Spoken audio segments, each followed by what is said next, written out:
The rain hammered against the windows like bullets as Lena Carter pressed her hand against her still flat stomach, feeling the secret that would either save her or destroy her. In the marble hallway below, Dominic Verese's guards patrolled with military precision, unaware that the woman their boss claimed to possess was about to vanish into the storm. She had exactly 12 minutes before the security rotation changed, 12 minutes to escape the golden cage, 12 minutes before the most dangerous man in the criminal underworld discovered she was carrying his child and that she'd chosen freedom over his protection. If you're hooked, stay with me until the end of this 5-part story. Hit that like button and comment what city you're watching from so I can see how far Lena's journey reaches across the world. The estate was a fortress disguised as a mansion. Lena had learned its rhythms over the past 8 months.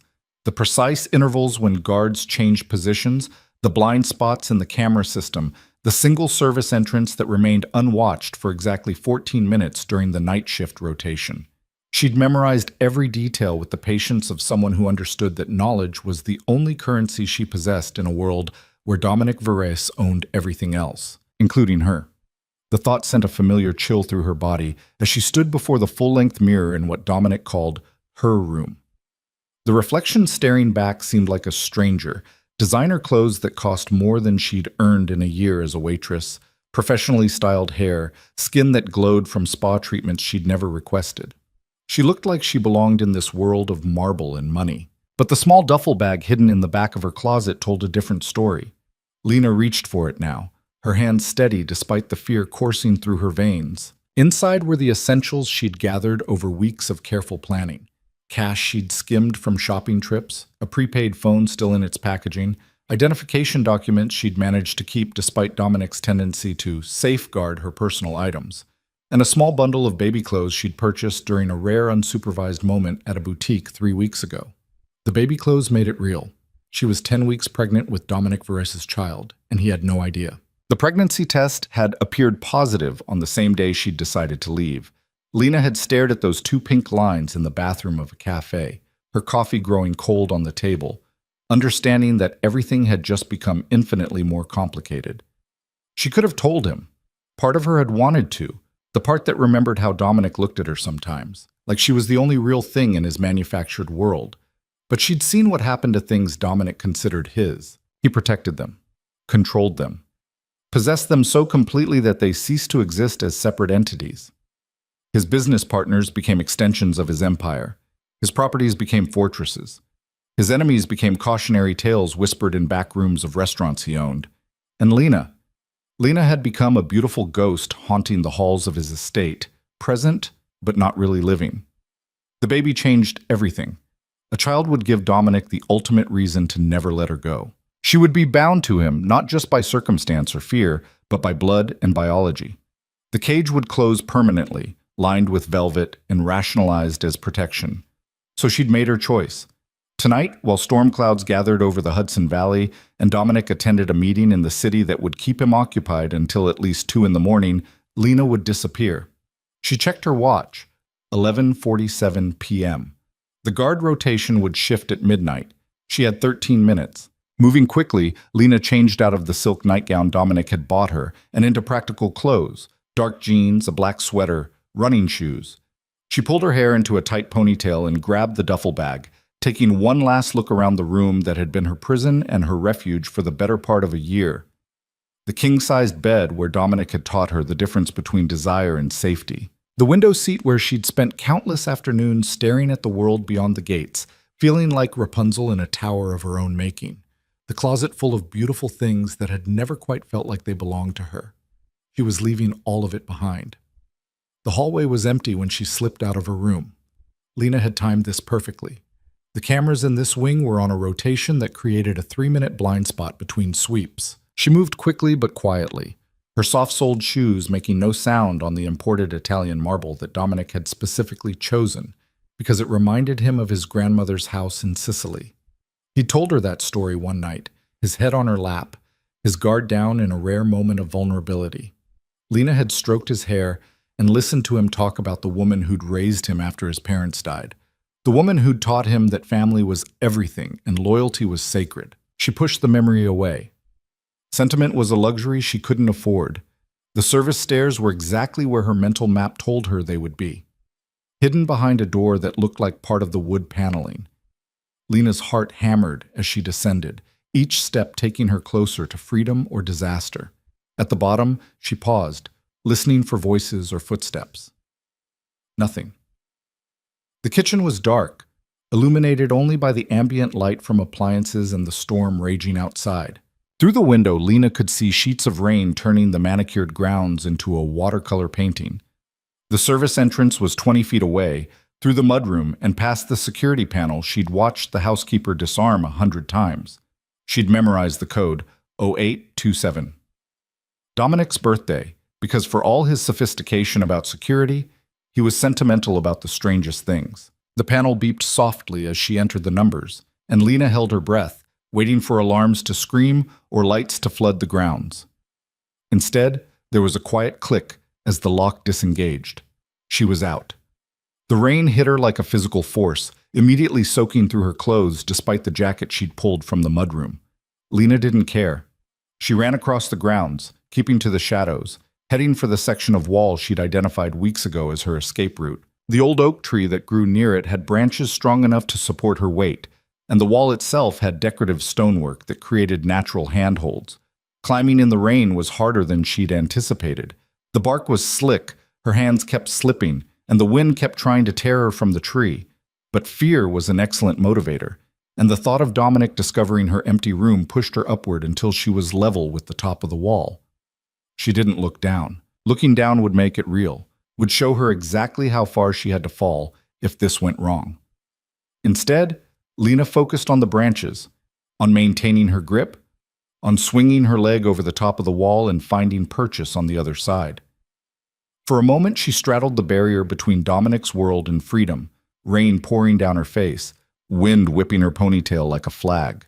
Behind her, the estate glowed with warm light, beautiful and terrible. Ahead, darkness and uncertainty stretched into the storm.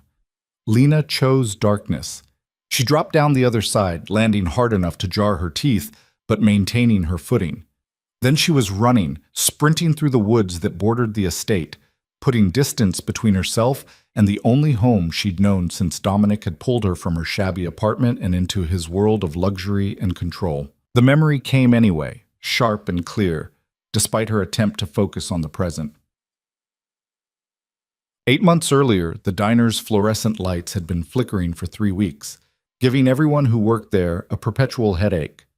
Lena had learned to ignore it, just like she'd learned to ignore the persistent leak in the ceiling, the temperamental coffee maker, and the way her manager looked at her legs when he thought she wasn't paying attention. It was nearly midnight on a Tuesday, the dead zone between late dinner and the drunk crowd that would start filtering in around 1. Lena was wiping down tables and trying to calculate whether her tips would be enough to cover both her electric bill and her phone bill this month when the bell above the door chimed. She'd looked up and seen him, a man who clearly didn't belong in a diner with cracked vinyl booths and a menu that hadn't changed since 1987. He wore a suit that probably cost more than her car, had eyes that cataloged everything in the room within seconds, and moved with the kind of controlled grace that suggested danger wrapped in expensive tailoring. "Coffee," he'd said, sliding into a corner booth with sightlines to both entrances. "Black." Lena had brought him his coffee, noting the way his hands were scarred despite the obvious wealth, the way he sat like someone accustomed to being obeyed. She'd seen men like him before, not personally, but in the news and whispered conversations, in the way they moved through the world like they owned it, because they did. "Anything else?" she'd asked, ready to retreat to safety behind the counter. "Your name." It wasn't a question. Lena's stomach had tightened, but she'd kept her voice steady. "Lena. Lena." He'd said it like he was tasting it, testing how it felt. "I'm Dominic. You work here every night?" "Most nights." "You like it?" The laugh had escaped before she could stop it. "Do I like working minimum wage plus tips in a diner that smells like grease and regret? It's a dream come true." Instead of being offended by her sarcasm, Dominic had smiled, a real smile that transformed his face from intimidating to almost beautiful. "Sit with me. I'm working. I'll buy out the diner for an hour. Sit." And she had, against every instinct screaming that this man was dangerous, that getting involved with someone like him was a catastrophic mistake. But there was something about the way he looked at her, really looked at her, not through her or at her body or past her to something more interesting that made her stay. They talked until 3 in the morning. He told her about growing up in Brooklyn, about building something from nothing, about the weight of legacy and expectation. She'd told him about community college classes she couldn't afford to continue, about the father who died leaving nothing but debt, about dreams she'd packed away because survival took precedence. When he'd left, he'd put a $100 bill under his empty coffee cup and told her he'd be back. He had been. Every night for 2 weeks, always taking the same booth, always ordering black coffee, always staying until her shift ended to walk her to her car. Lena had known what he was. You didn't live in the city without learning to recognize the hierarchy of power. But she'd let herself believe that maybe, just maybe, she could touch something beautiful without getting burned. The night he'd asked her to leave with him, she'd said yes. It was supposed to be temporary. A week in his world, seeing how the other half lived, then back to her reality with enough money to pay off her debts and maybe, finally, finish school. He'd promised her that much, and Dominic kept his promises. What she hadn't understood was that Dominic defined promises differently than most people. Yes, she could leave whenever she wanted, but why would she want to leave when he could give her everything? Safety, security, beauty, pleasure. All she had to do was stay in the rooms he provided, wear the clothes he bought, be available when he wanted her. The cage had closed so gradually that Lena hadn't noticed until the lock clicked shut. The memory faded as Lena stumbled over a root, barely catching herself before she fell. The woods were dark and treacherous, but she kept moving, driven by the certainty that stopping meant being caught. She'd planned her route carefully.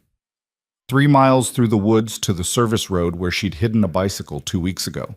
Then 15 miles to the bus station in a town small enough that Dominic's people wouldn't think to look there immediately. A bus to Albany, another to Montreal, then across the border into Canada on foot, if necessary. Toronto was her destination, big enough to disappear in, far enough away to make tracking her difficult, and home to a community center she'd researched that helped women in crisis. She'd start there, build something new, give her baby a chance at a life that didn't involve armed guards and blood-stained money. The bicycle was where she'd left it, hidden under a tarp and covered with branches. Lena's hands shook as she uncovered it, reality crashing over her in waves. She was really doing this. She was running from Dominic Verres, a man whose reach extended across the entire eastern seaboard, whose connections included judges and senators and police chiefs. But she was also running toward something: freedom, autonomy, the chance to be more than a beautiful possession. She was running for her baby. The thought steadied her hands. Lena mounted the bicycle and started pedaling, the rain still falling but lighter now, as if the storm was losing interest. The road stretched ahead of her, dark and uncertain, but it was hers to travel. Behind her, Dominic's estate disappeared into the darkness. She didn't look back. Heat. The bus station in Millbrook was exactly as depressing as she'd expected. Fluorescent lights, plastic chairs bolted to the floor, and a ticket counter staffed by a woman who looked like she'd given up on life around the same time the Berlin Wall fell. Lena bought her ticket with cash, keeping her head down, trying to look like just another tired traveler rather than a woman fleeing from danger. The next bus to Albany left in 40 minutes. She found a seat as the corner where she could watch both entrances and clutched her duffel bag like it contained everything that mattered. Because it did. The minutes crawled past. Every person who entered the station made her heart race. Every car that pulled up outside could be Dominic's people coming to drag her back. But gradually, impossibly, the 40 minutes passed without incident. When the bus finally arrived and Lena climbed aboard, settling into a seat near the back, she let herself breathe properly for the first time in hours. The bus pulled out of the station, leaving Millbrook behind, and she watched the darkness roll past the window, feeling something like hope beginning to bloom in her chest. She'd done it. The first step was complete. Albany passed in a blur. Another bus station, another ticket purchased, another few hours of nervous watching. Then Montreal, where the real test came, crossing the border without triggering any alerts Dominic might have arranged. But either his reach didn't extend this far, or he hadn't discovered her absence yet because the border guard barely glanced at her identification before waving her through. Canada welcomed her with early morning light and the promise of a fresh start. Toronto materialized from the highway like a city from a dream. Tall buildings and busy streets and thousands upon thousands of people who didn't know her, didn't know Dominic, didn't care about the complicated history she was trying to escape. She could disappear here.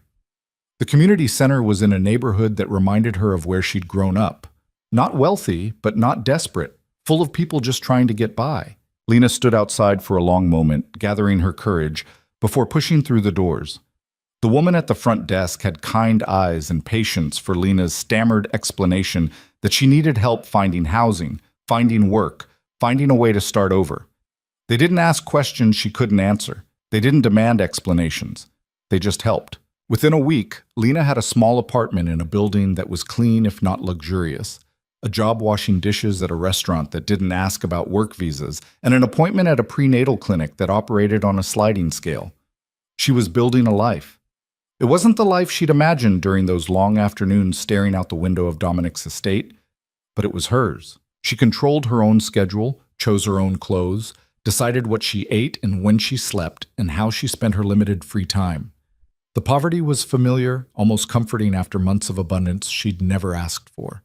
And slowly, carefully, she let herself believe she might actually be free. The baby grew inside her, making its presence known with waves of nausea that sent her running to the bathroom during her shifts, with the gradual thickening of her waist that forced her to buy secondhand clothes a size larger.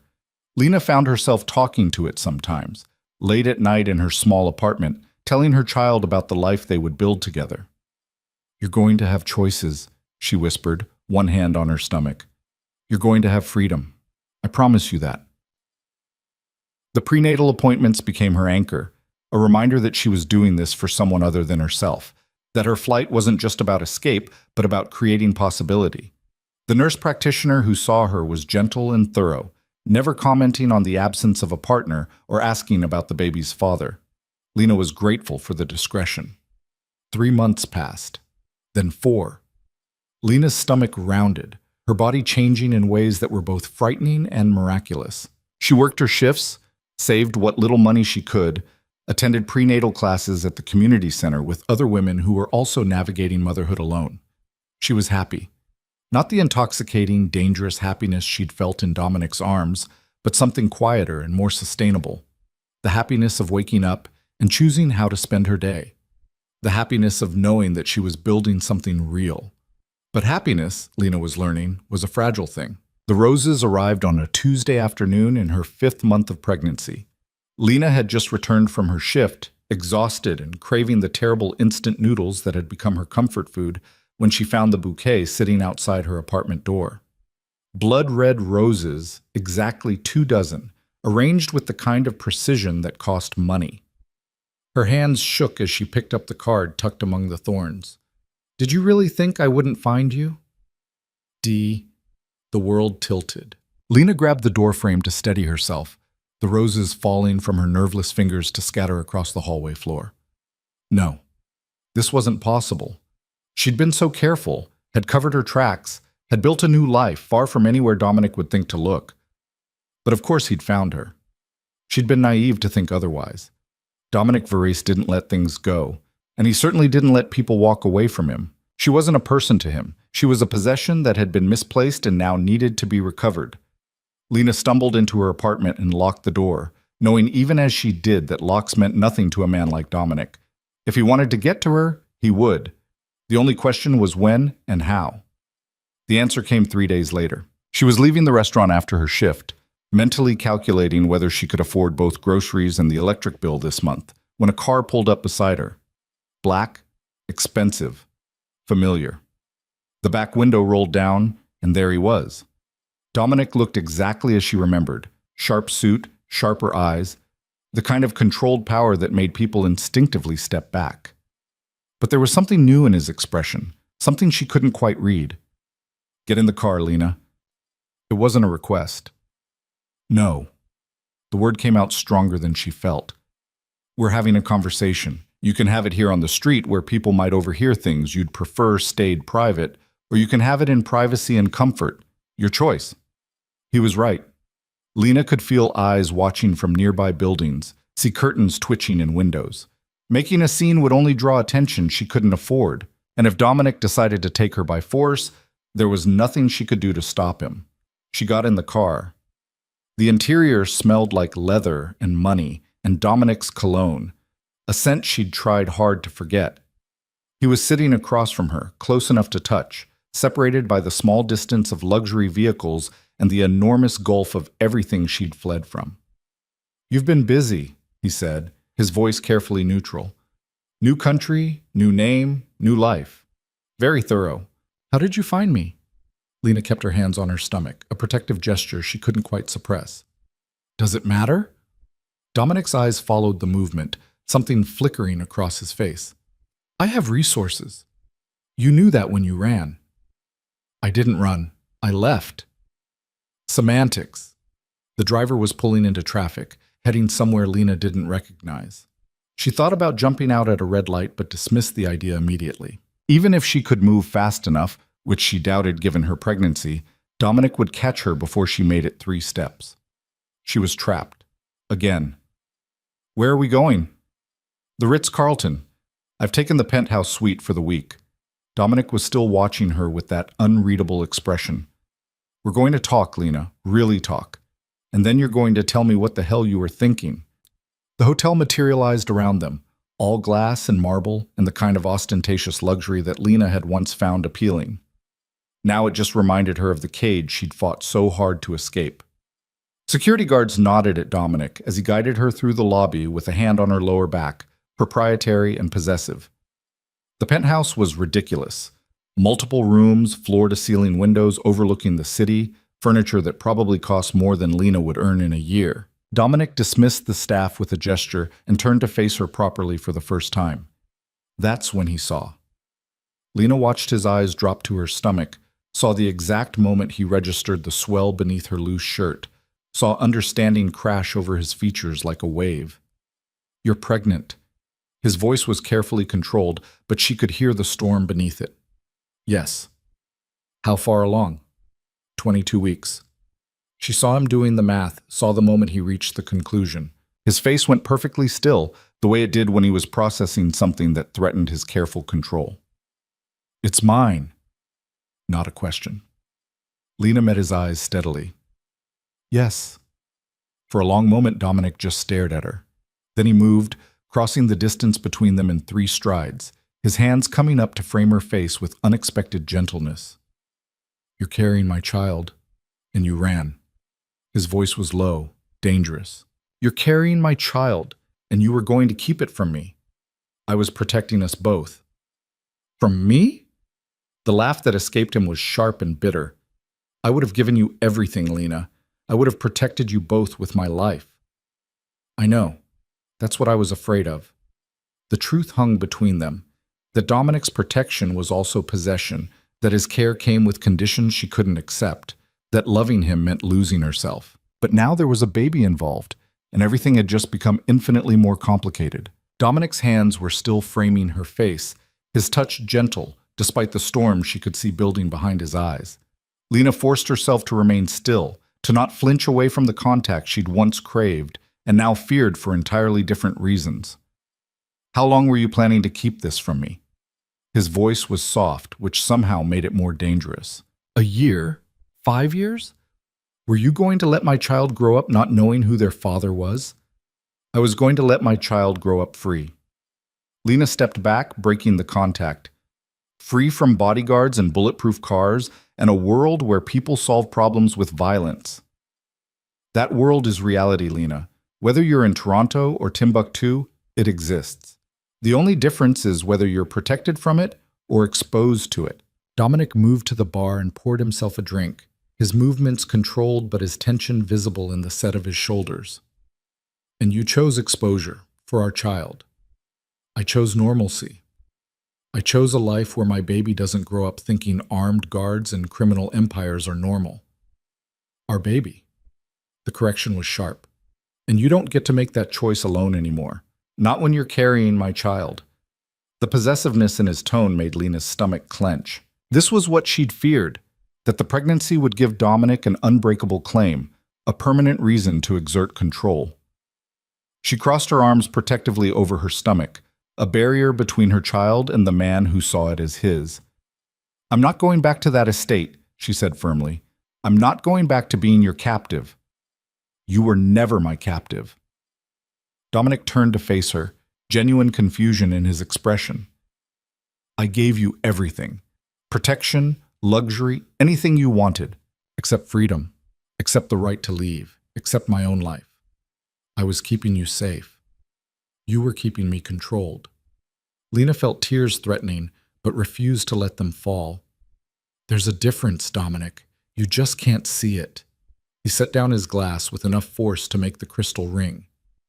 "What I see is the woman I care about putting herself and my child at risk because she has some romanticized notion of independence. You were washing dishes in a restaurant, Lena, living in an apartment the size of my closet, eating instant noodles and riding the bus. Is that the life you want for our baby? It's an honest life. Clean money. Real choices. Naive choices." Dominic crossed to the window, looking out over the Toronto skyline. "Do you know how easy it was to find you? 3 days.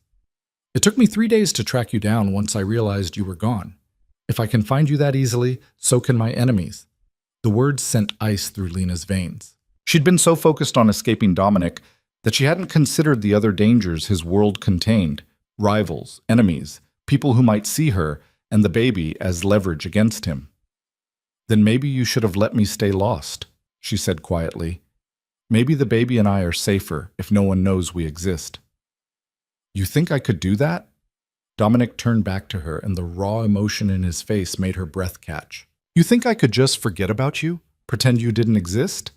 I spent 8 months trying to make you happy, trying to give you everything, and you vanished like smoke. Do you have any idea what that did to me?" "You survived. You always do." "Surviving isn't living, Lena. You taught me that." The vulnerability in his admission caught her off guard.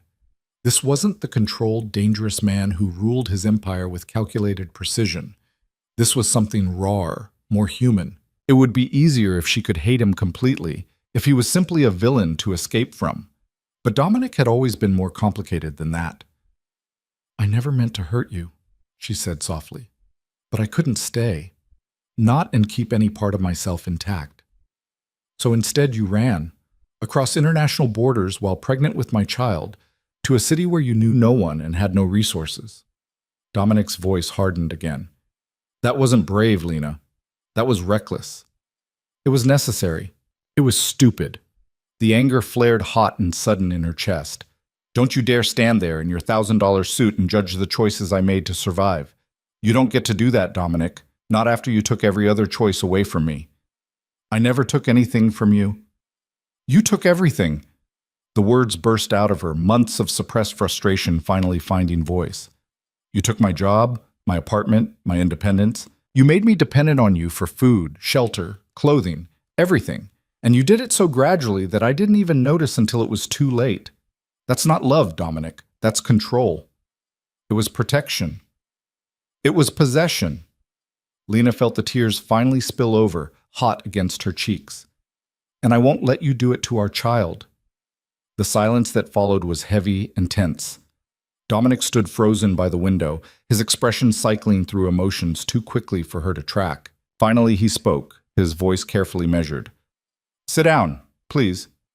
Lena hesitated, then moved to the couch.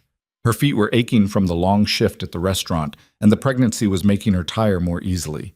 She hated that her body was betraying her with weakness right when she needed to be strong. Dominic sat across from her, maintaining distance, his posture less aggressive than before. When he spoke again, his voice had lost some of its edge. "Tell me about the pregnancy. Have you been getting proper prenatal care?" The shift in topic threw her. Yes, there's a clinic. They've been monitoring everything." "And? The baby's healthy?" "As far as they can tell, yes. I'm due in early September." Something softened in Dominic's expression. "September. A summer baby." He paused. "Do you know if it's a boy or girl?" "I didn't want to know. I wanted to be surprised."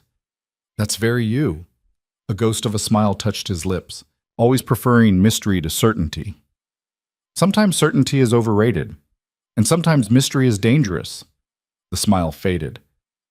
Lena, I need you to understand something.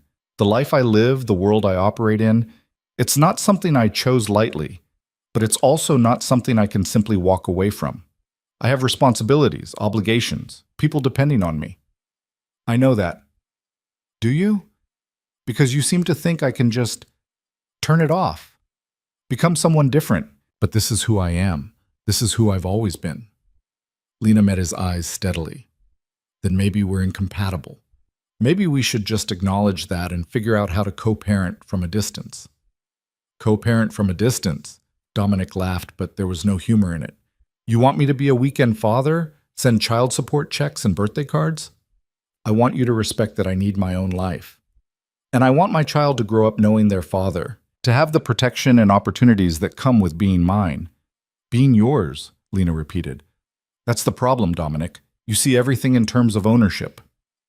I see everything in terms of protection. There's a difference. Is there? The question hung between them, unanswered because they both knew the truth, that in Dominic's world, protection and possession were often indistinguishable. A knock at the door interrupted the tension. Dominic rose smoothly, checking his phone before answering. A man in a dark suit entered, carrying several shopping bags that he set on the dining table before leaving without a word. What's that? Lena asked suspiciously. Dinner. I assumed you hadn't eaten. Dominic began unpacking containers of food. Thai cuisine from a restaurant Lena vaguely recognized as expensive and exclusive. You used to love Pad See You. I didn't know if your tastes had changed. The gesture was so unexpectedly thoughtful that it disarmed her. Thank you. Don't thank me. Just eat. You're too thin. They ate in silence, the tension easing slightly as hunger took precedence over argument. The food was delicious, far better than anything Lena had eaten in months, and she found herself eating more than she'd intended. Dominic watched her with an expression she couldn't quite read. When did you start showing? He asked finally. Around 4 months. I've been wearing loose clothes to hide it. Why? Who are you hiding from? Everyone. You. Myself. The future I don't know how to plan for. Lena set down her fork. I've been terrified since I saw those 2 lines on the pregnancy test, Dominic. Terrified of what it meant, what you would do if you found out, what kind of mother I could possibly be when I can barely take care of myself. You would be a wonderful mother. The certainty in his voice surprised her. You're strong, resourceful, protective, everything a child needs, except stable, except secure, except sure that I can keep them safe. That's where I come in.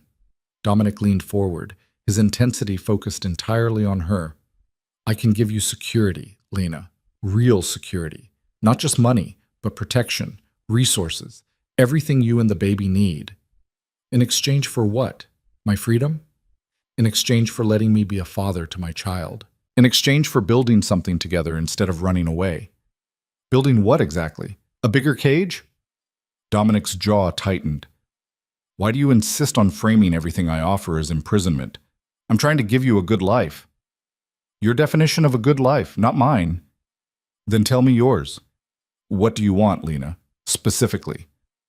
The question forced her to articulate thoughts she'd only half formed. I want to make my own decisions, choose my own clothes, my own friends, my own schedule. I want to work if I want to work, or study, or just take care of the baby without someone watching over my shoulder constantly.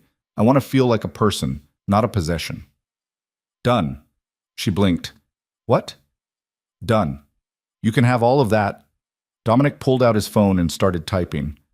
I'll have my lawyers draw up an agreement. You get your independence, your choices, your freedom to move and work and live as you choose. In exchange, you agree to certain security measures for your protection and the baby's, and you allow me to be involved in the child's life. Just like that? You're just agreeing? I'm negotiating. There's a difference. He looked up from his phone. But yes, if those are your terms, I'll meet them, within reason.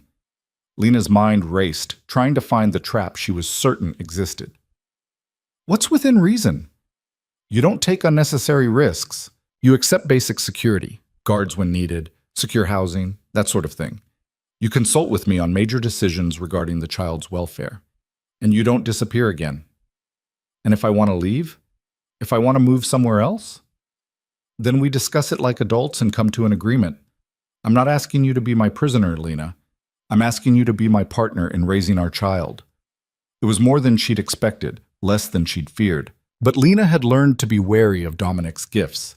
They always came with strings, even when the strings weren't immediately visible. I want it in writing, she said carefully. Everything. My rights, your obligations, boundaries we both agree to respect. Fine. I'll have the papers drawn up within 48 hours. And I want my own lawyer to review them before I sign anything. A smile tugged at Dominic's mouth. Smart. I'll provide a list of reputable attorneys who aren't in my pocket. You can choose whichever one you trust.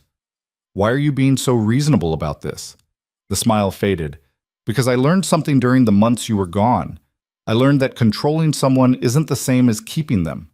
And I'd rather have you as a willing partner than an unwilling captive. He paused. Even if it means giving up some control. Lena wanted to believe him. Part of her desperately wanted to believe that Dominic could change, that they could find a way to coexist that didn't require her to surrender her identity. But another part, the part that had lived in his estate for 8 months, knew that people didn't change their fundamental nature. I need time to think, she said finally. This is all happening too fast. You've had 5 months to think, but fine. Take a few days. Stay here in the suite. It's safer than your apartment anyway. I can't just abandon my job. I'll have someone call in for you. Medical leave. They can't argue with a pregnant woman needing rest. Dominic, Lena. He stood, moving closer, but stopping just outside her personal space. I'm not trying to control you. I'm trying to take care of you. There's a difference, and I need you to learn to see it. And I need you to learn that taking care of someone doesn't mean making all their decisions for them. Fair enough. He stepped back. The suite has 3 bedrooms. Take whichever one you want. There's a fully stocked kitchen, room service if you prefer, and the building has excellent security. I'll be staying here as well, but I won't crowd you. We can talk more tomorrow, after you've rested. It was a dismissal, gentle but firm. Lena stood, suddenly exhausted from the emotional roller coaster of the past few hours. The pregnancy made her tired more easily, and the confrontation with Dominic had drained what little energy she had left. The master bedroom has the better view, Dominic added. But the guest room on the east side gets better morning light. Morning light sounds good. She found the room easily, tastefully decorated in neutral tones with a king-sized bed that looked incredibly inviting.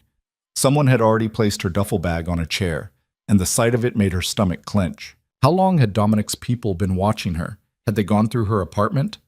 Too tired to worry about it now, Lena changed into the oversized t-shirt she slept in and crawled under the covers. The sheets were Egyptian cotton, ridiculously soft, and the mattress was the perfect combination of firm and comfortable.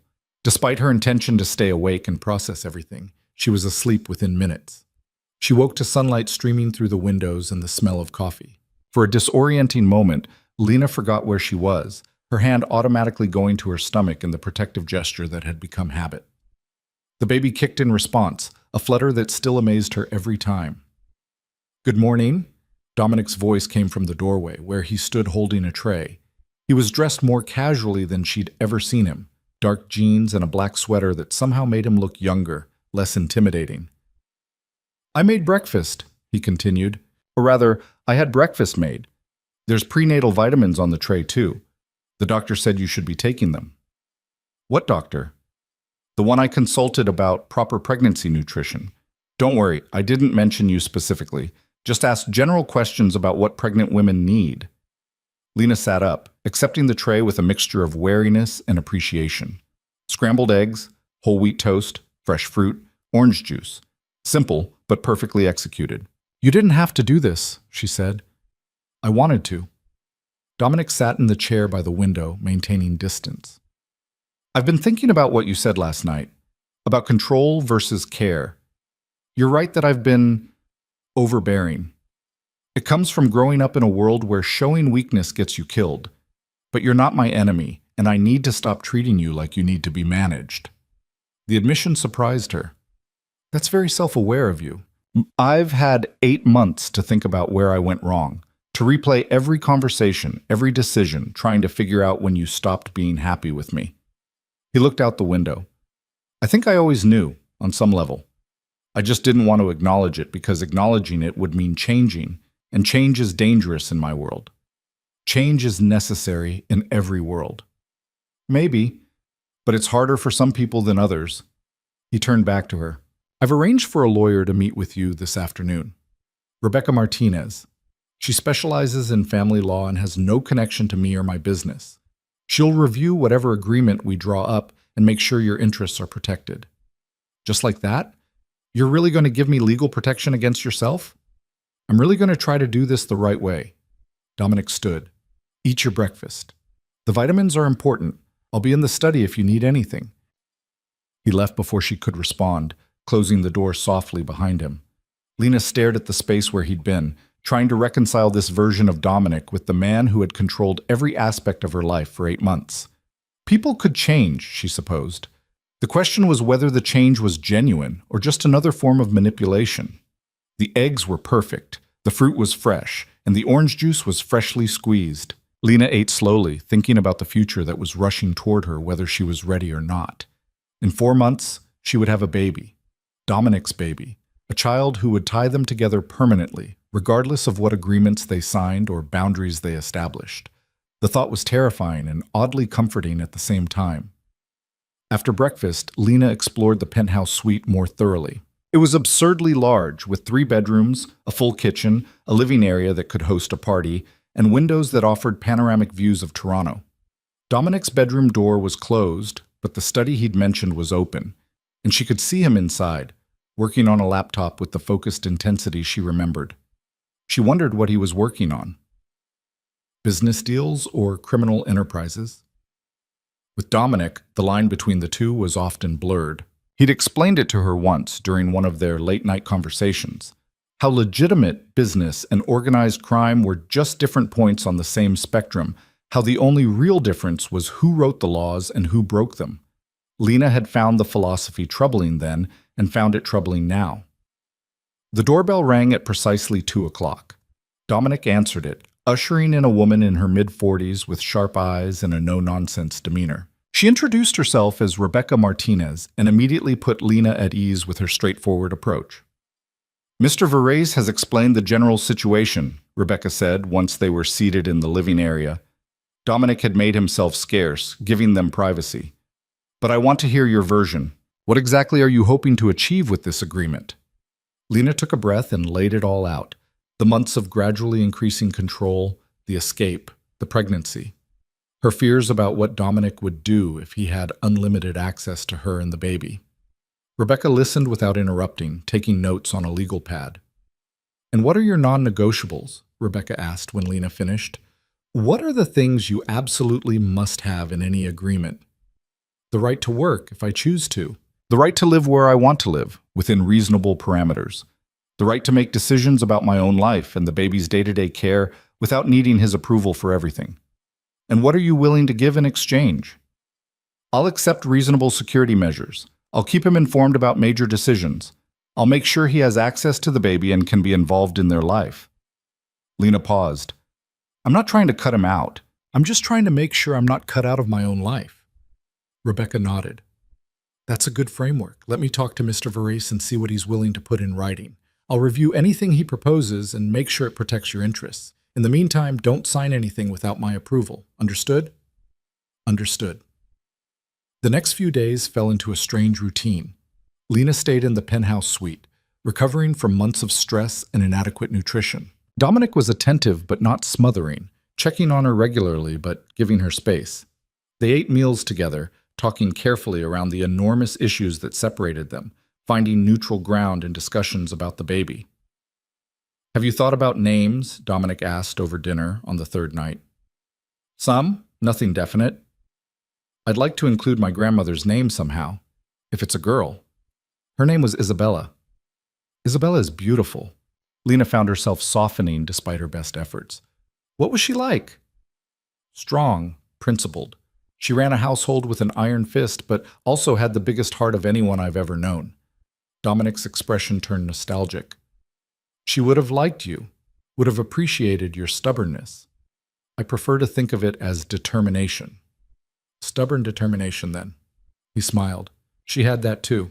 used to tell me that a man who couldn't respect a strong woman wasn't worth respecting himself. She sounds wise. She was. I wish you could have met her. The moment of connection surprised Lena. It was easy to forget sometimes that Dominic was a person with a history and family and memories that shaped him. Easy to reduce him to just the dangerous crime boss who had controlled her life. But people were always more complicated than the roles they played. Rebecca presented the draft agreement on the 5th day. It was a thick document, full of legal language that made Lena's head hurt, but Rebecca walked her through it clause by clause. The agreement gave Lena significant autonomy, the right to work, to choose where to live within a defined safe zone that included major cities in the US and Canada, to make day-to-day decisions about the child's care without consultation. In exchange, she agreed to accept security personnel when Dominic deemed it necessary, to keep him informed about major life changes and to not interfere with his relationship with the child. There's a financial component too, Rebecca explained. He's offering a substantial monthly allowance separate from child support. You're not obligated to take it, but I'd advise you to. Having financial independence is important. I don't want his money. It's not about wanting. It's about protecting yourself and your child. Take the money, put it in an account, use it for the baby's future if nothing else. But don't refuse it out of pride. Lena reluctantly agreed to that provision. Rebecca had also negotiated several other protections, limits on how much surveillance Dominic could conduct, requirements that he respect her privacy, clauses that allowed her to modify the agreement if circumstances changed substantially. It's not perfect, Rebecca said honestly. No agreement can completely protect you from someone with his resources if he decides to violate it. But it's better than nothing, and it's legally enforceable. I'd recommend signing it. Dominic was waiting when Lena emerged from the meeting. His expression was carefully neutral, giving nothing away. Well? He asked. It's fair. More fair than I expected. I told you I was willing to negotiate. You did. I just didn't believe you would actually follow through. Something flickered in his eyes. Hurt, maybe, or disappointment. I know I've given you reasons not to trust me. But I'm trying, Lena. I'm really trying to be better than I was. I know. That's why I'm going to sign it. The relief on his face was almost comical. Thank you. I promise you won't regret this. Don't make promises you can't keep. I'm learning not to. They signed the agreement the next morning, with Rebecca witnessing and both parties receiving copies. Lena felt the weight of it, this legal contract that bound her to Dominic in new, complicated ways. But it also felt like protection, like having something concrete to point to when boundaries were tested. So what happens now? She asked after Rebecca left. Now we figure out how to coexist, Dominic said. You need better housing than that apartment you were in. Something safe, comfortable, suitable for a baby. I can find my own place. I know you can. I'm offering to help, not to control. There's a difference. Lena studied him, looking for signs of manipulation or hidden agendas. But all she saw was a man trying, genuinely trying, to navigate unfamiliar territory. Okay, she said finally, you can help, but I make the final decision. Agreed. Over the following weeks, they found a rhythm that almost felt sustainable. Dominic helped her find an apartment in a safe neighborhood with good schools nearby. 2 bedrooms, natural light, close to parks and grocery stores. He offered to pay for it, but Lena insisted on using part of the financial allowance Rebecca had negotiated, wanting to maintain the fiction of independence even as she accepted his help. The apartment was hers in a way the estate had never been. She chose the furniture, picked out paint colors, decided how to arrange each room. Dominic offered opinions when asked, but never insisted, respecting the boundaries they'd established. He also arranged for security, a discreet detail that watched from a distance but didn't intrude on her daily life. Lena hated the necessity of it, but couldn't argue with the logic. She was carrying the child of a powerful man with powerful enemies. Protection was prudent, not paranoid.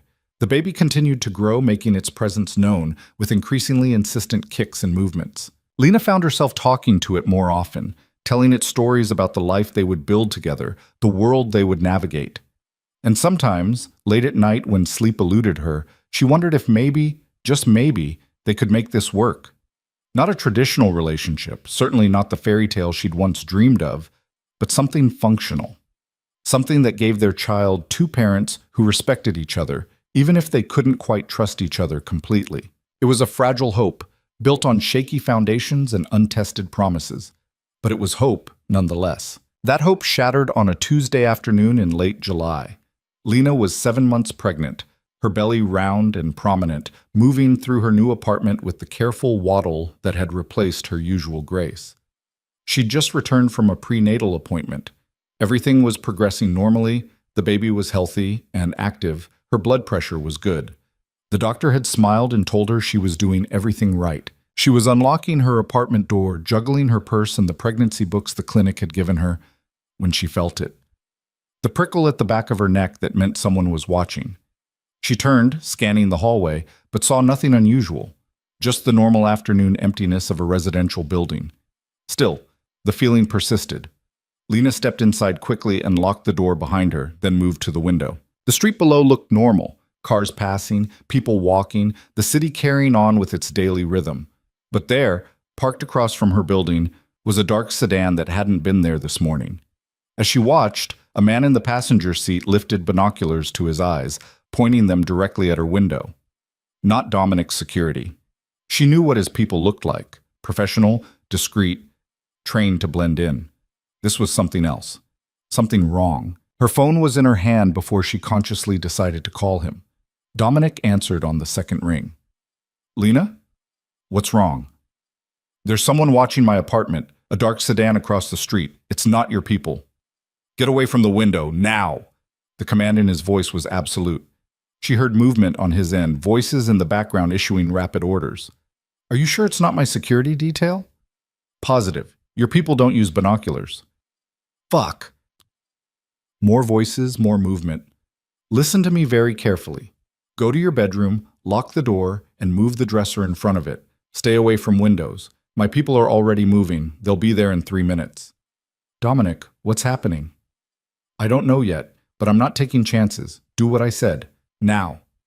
Lena moved, her pregnant body protesting the sudden urgency. She made it to the bedroom and was struggling to move the heavy dresser when she heard the apartment door crash open. Her blood turned to ice. "Dominic! I'm here. I'm right here. Talk to me, Lena. What do you hear?" Footsteps, heavy. Multiple people, moving through her apartment with purpose. "They're inside," she whispered, pressing herself against the wall beside the window, her hand instinctively covering her stomach. "There's more than one. My people are 60 seconds out. You just need to hold on for 60 seconds. Can you do that?" "I don't have a choice." The bedroom door handle rattled. Then something heavy hit the door, making it shudder in its frame. They were trying to break through. "Dominic?" 30 seconds. You're going to be fine. I promise you, Lena. You're going to be fine." Another hit. The door splintered but held. Lena looked around desperately for anything she could use as a weapon. The lamp on the nightstand was ceramic and heavy. She grabbed it, yanking the cord from the wall, and positioned herself behind the door. The third hit broke the lock.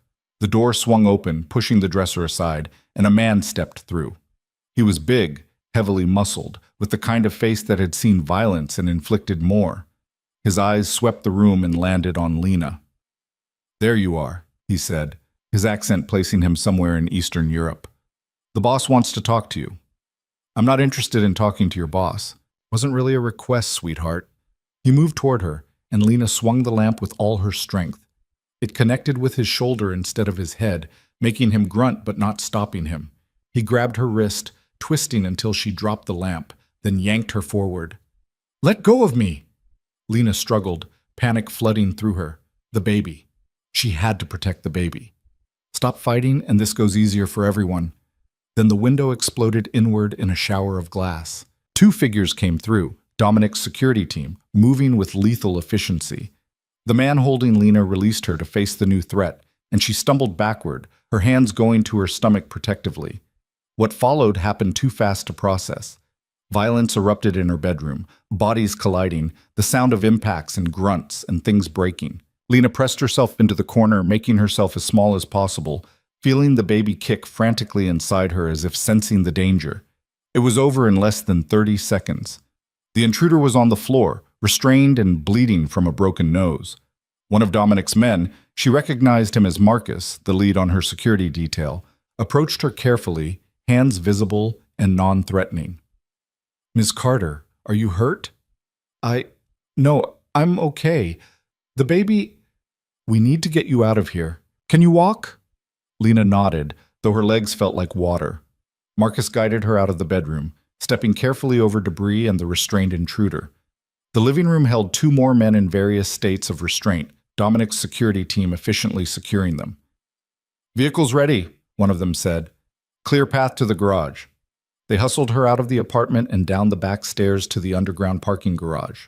A black SUV was waiting, engine running, rear door open. Marcus helped her inside and the vehicle was moving before she even had her seatbelt fastened. "Where are we going?" she asked. "Safe house. Mr. Varese is meeting us there." The safe house turned out to be a luxury condo in a high-rise building with the kind of security that required retinal scans and biometric locks. Dominic was already there when they arrived, pacing the living room with his phone pressed to his ear, speaking in rapid Italian. He ended the call the moment he saw Lena. "Are you hurt?" He crossed to her in 3 strides, his hands gentle as they framed her face, tilted her head to check for injuries. "Did they touch you? Did they hurt the baby?" "I'm okay. We're okay." "Dominic, what the hell was that?" "That was Viktor Kozlov sending me a message." His jaw was tight enough to shatter. "The bastard found out about you, about the baby. He's trying to use you as leverage." "Who is Viktor Kozlov?"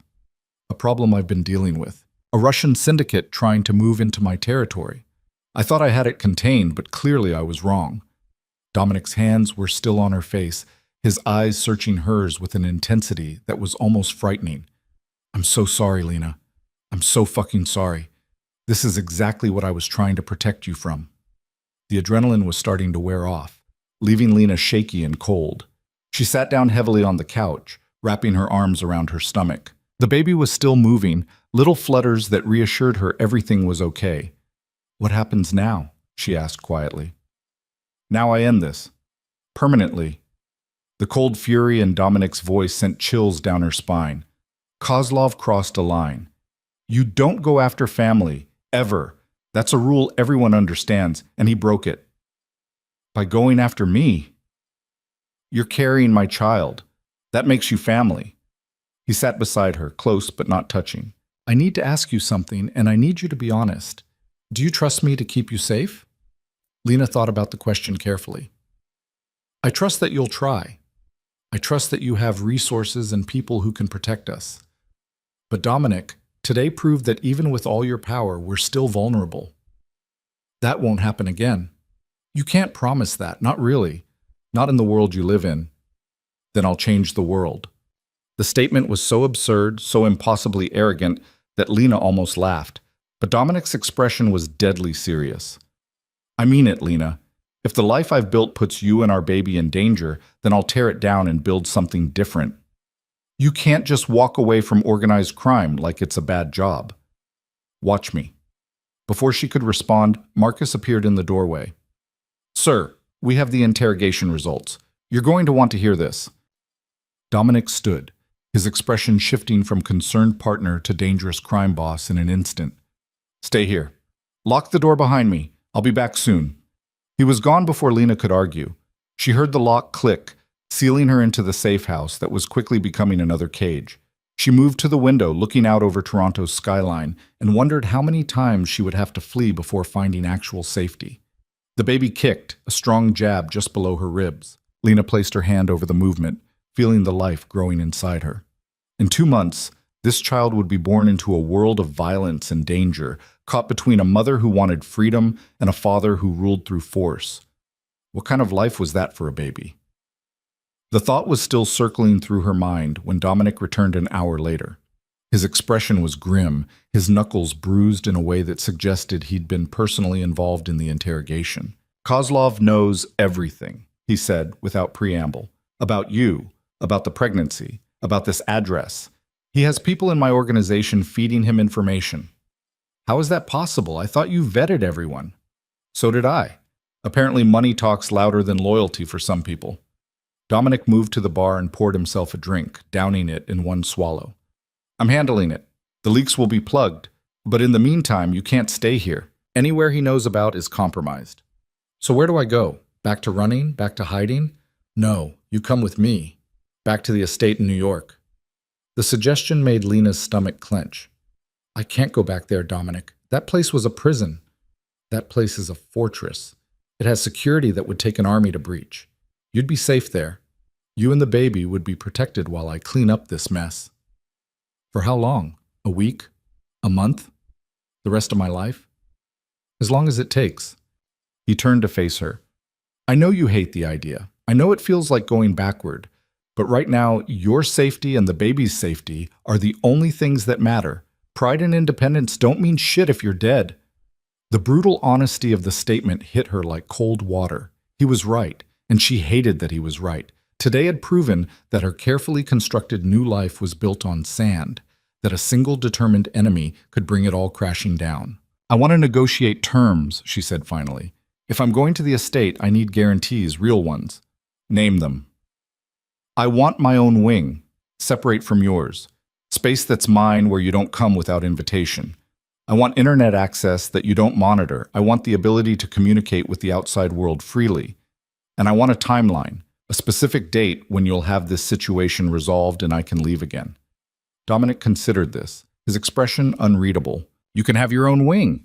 You can have unmonitored internet access to reasonable sites. No posting about your location or situation. You can communicate with approved contacts, but I can't give you a timeline because I don't know how long it'll take to neutralize Kozlov completely. Then give me a maximum, 3 months. If you can't resolve this in 3 months, we revisit the arrangement. 6 months. 3 isn't enough time to dismantle an organization and ensure they don't regroup. 4 months. That takes us through the birth and the first month postpartum. After that, I need to know there's an exit. 4 months, Dominic agreed. And at the end of it, if the threat is neutralized, you can choose where you want to live. I won't fight you on it. It wasn't perfect, but it was better than nothing. Lena nodded her acceptance, and something in Dominic's expression softened. Thank you, he said quietly, for trusting me this much. I'm not trusting you. I'm accepting reality. There's a difference. I'll take what I can get. They left for New York that night, traveling in a convoy of 3 vehicles with enough security to invade a small country. The estate looked exactly as Lena remembered, imposing, beautiful, and utterly isolating. But this time, when she walked through the doors, it was with the knowledge that she had rights, boundaries, a contract that protected her autonomy even within Dominic's domain. The East Wing had been prepared for her, a suite of rooms including a bedroom, sitting room, and bathroom that had been redecorated since she'd left. The heavy masculine furniture was gone, replaced with softer pieces in colors she'd mentioned liking during their negotiations. Someone had even set up a nursery in the adjoining room, complete with a crib, changing table, and rocking chair. I had it done last month, Dominic said from the doorway. I was hoping you'd agree to come back eventually. Wanted it to be ready. Lena ran her hand over the crib railing, smooth wood that probably cost more than most people's cars. It's beautiful. Too much, but beautiful. Nothing's too much for my child. Our child, she corrected. And children need love and attention more than expensive furniture. They can have both.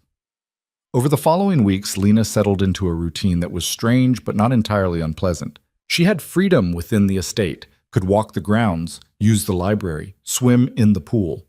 Dominic kept his distance, respecting the boundaries they'd established, appearing only at meals or when she specifically requested his presence. But he was always there, a presence she felt even when she couldn't see him. Sometimes she'd catch glimpses of him through windows, working in his office, or training in the private gym. Sometimes she'd hear his voice as he conducted business, switching between English and Italian with fluid ease.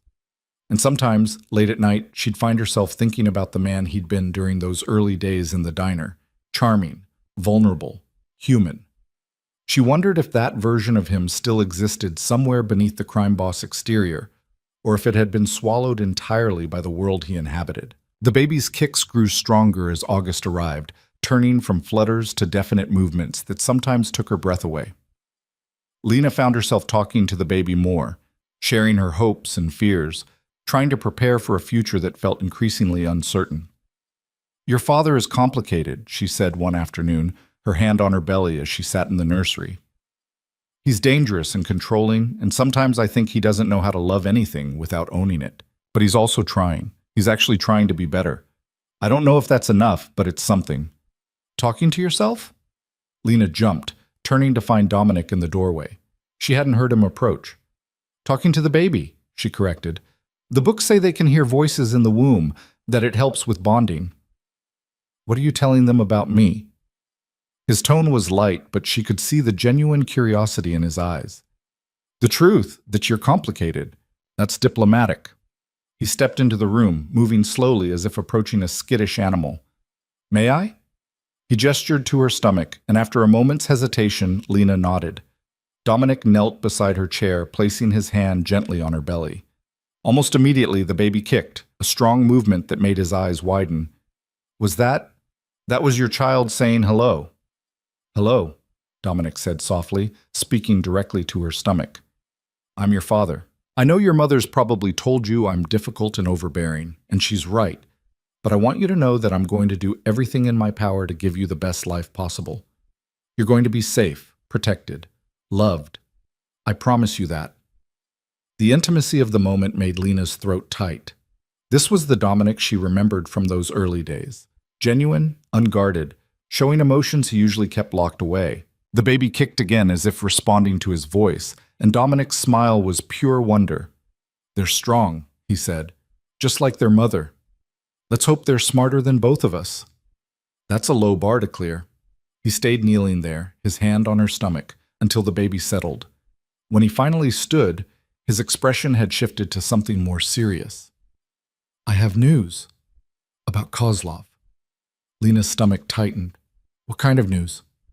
We've located his base of operations. I'm moving against him tomorrow night. Moving against him how? The only way he'll understand. Force. Dominic's expression was grim. I need you to understand something, Lena. What I'm about to do, it's going to be violent. People are going to die. And I need to know that you can accept that, because I'm doing it to protect you and our child.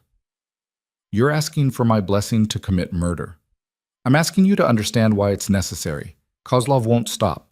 He'll keep coming after you, after the baby, using you as leverage against me. The only way to ensure your safety is to eliminate the threat permanently.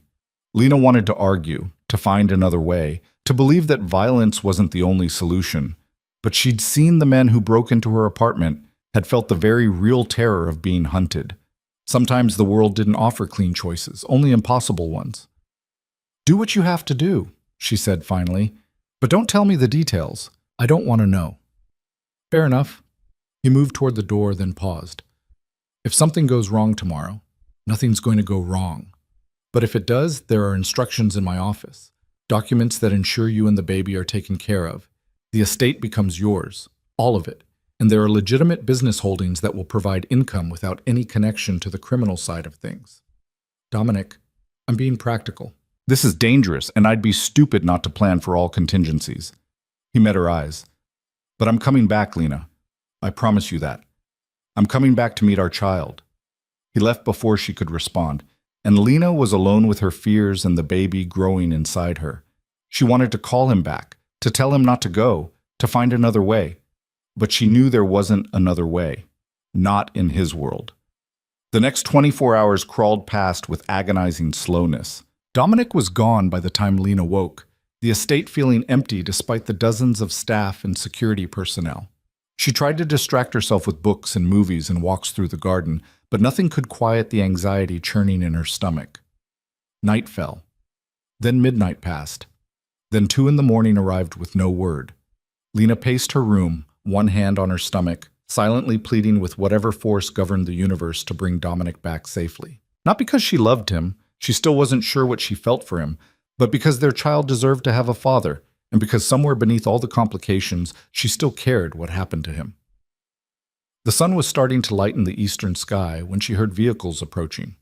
Lena ran to the window and saw the convoy pulling through the gates. Her heart hammered as she watched the cars park, watched men emerge, watched for Dominic among them. There, he was climbing out of the lead vehicle, moving stiffly but under his own power. Alive. Lena didn't remember deciding to move. She just found herself running through the halls in her nightgown and bare feet, taking the stairs too fast for someone 7 months pregnant, emerging into the main foyer just as Dominic entered through the front door. He looked like hell. His suit was torn and bloody, his face bruised, exhaustion written in every line of his body. But he was alive and whole and there. "Lena?" He seemed surprised to see her. "What are you doing up?" "Waiting for you, you idiot!" The words came out sharper than she'd intended, but she couldn't stop them. "Do you have any idea how worried I was? I told you I'd come back. And I told you not to make promises you can't keep." She was crying now, tears running hot down her face, and she wasn't even sure why. "You're bleeding." "It's not my blood, most of it anyway." Dominic swayed slightly, and Lena realized he was more hurt than he was admitting. "Marcus," she called to the security chief. "Get a doctor. Now." "I'm fine." "You're not fine. You're exhausted and injured and probably in shock."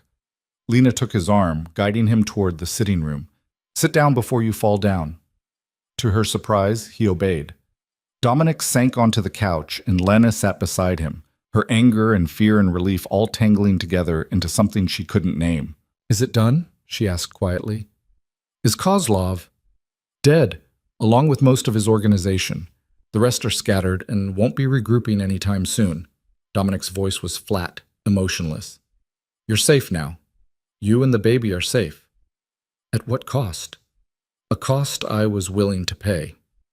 The doctor arrived then, bustling in with a medical bag and efficiently ordering everyone out except Lena. She watched as he examined Dominic, cataloging injuries: bruised ribs, a deep cut on his shoulder that needed stitches, various contusions, and abrasions.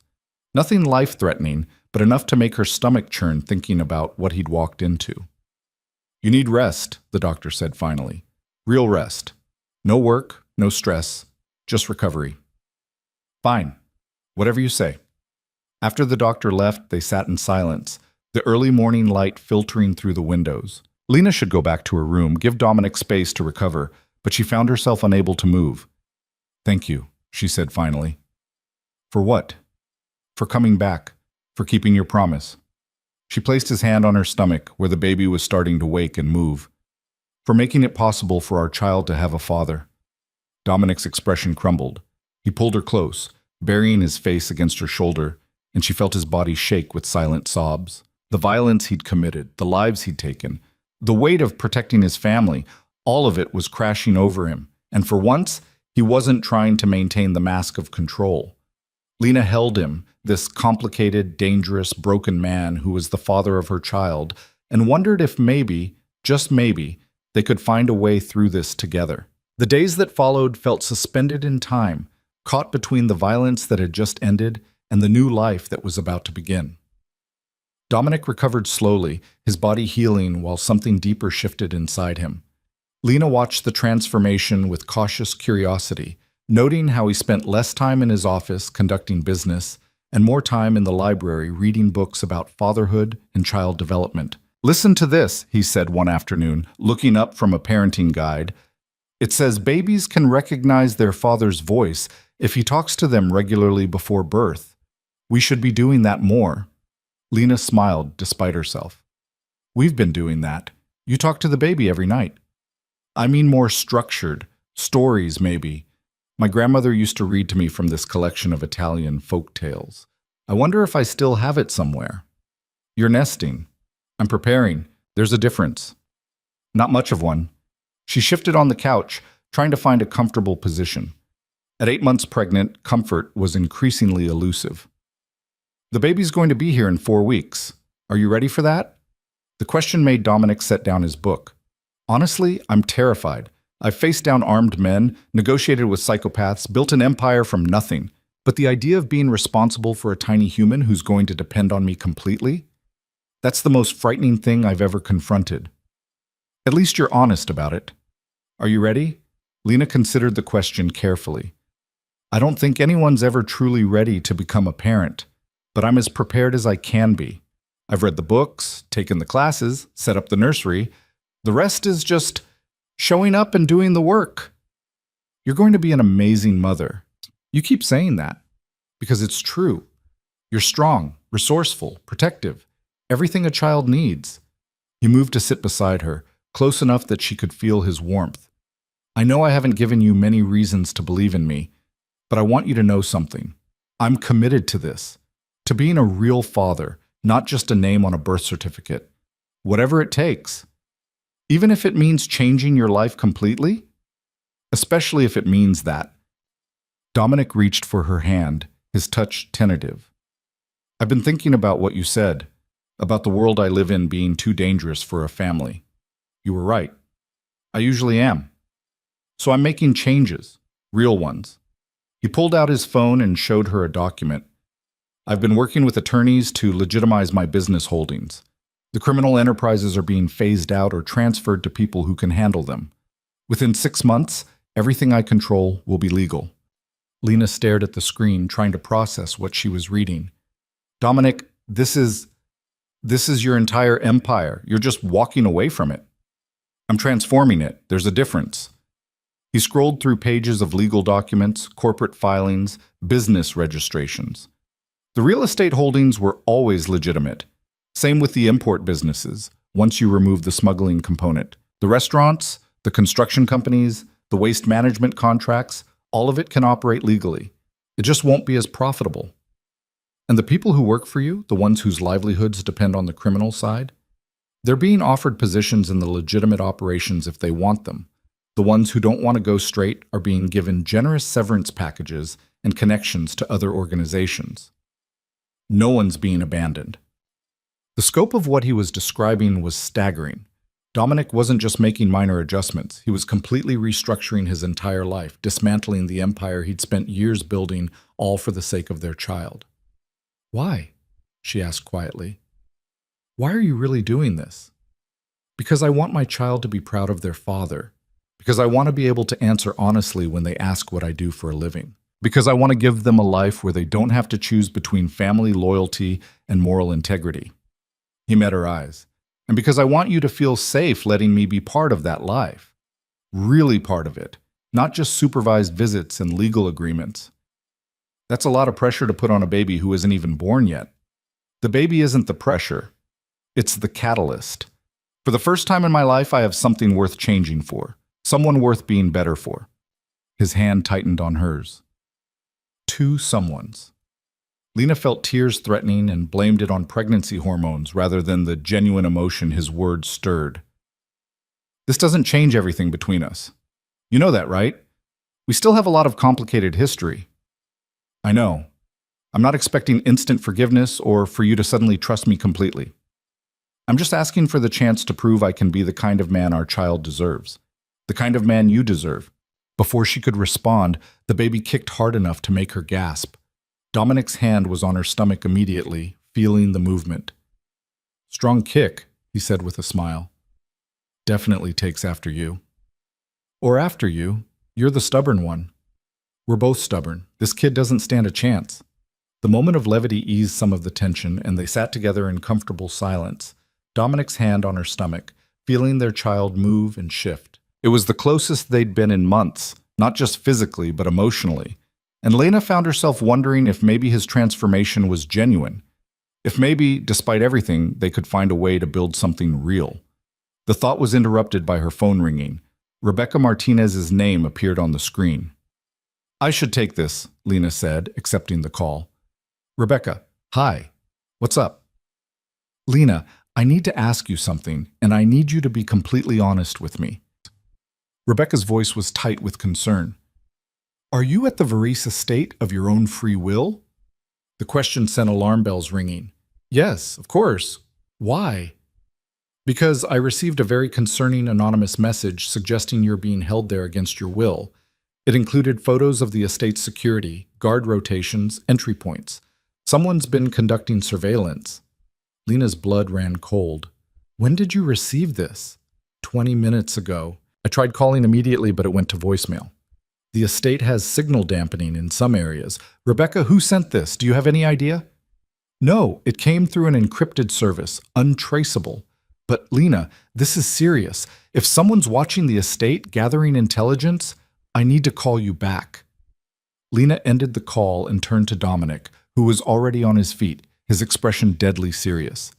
He'd heard enough of the conversation to understand the implications. "Get Marcus," he said into his phone. "Now, we have a situation." Marcus arrived within minutes, and Dominic quickly briefed him on the situation.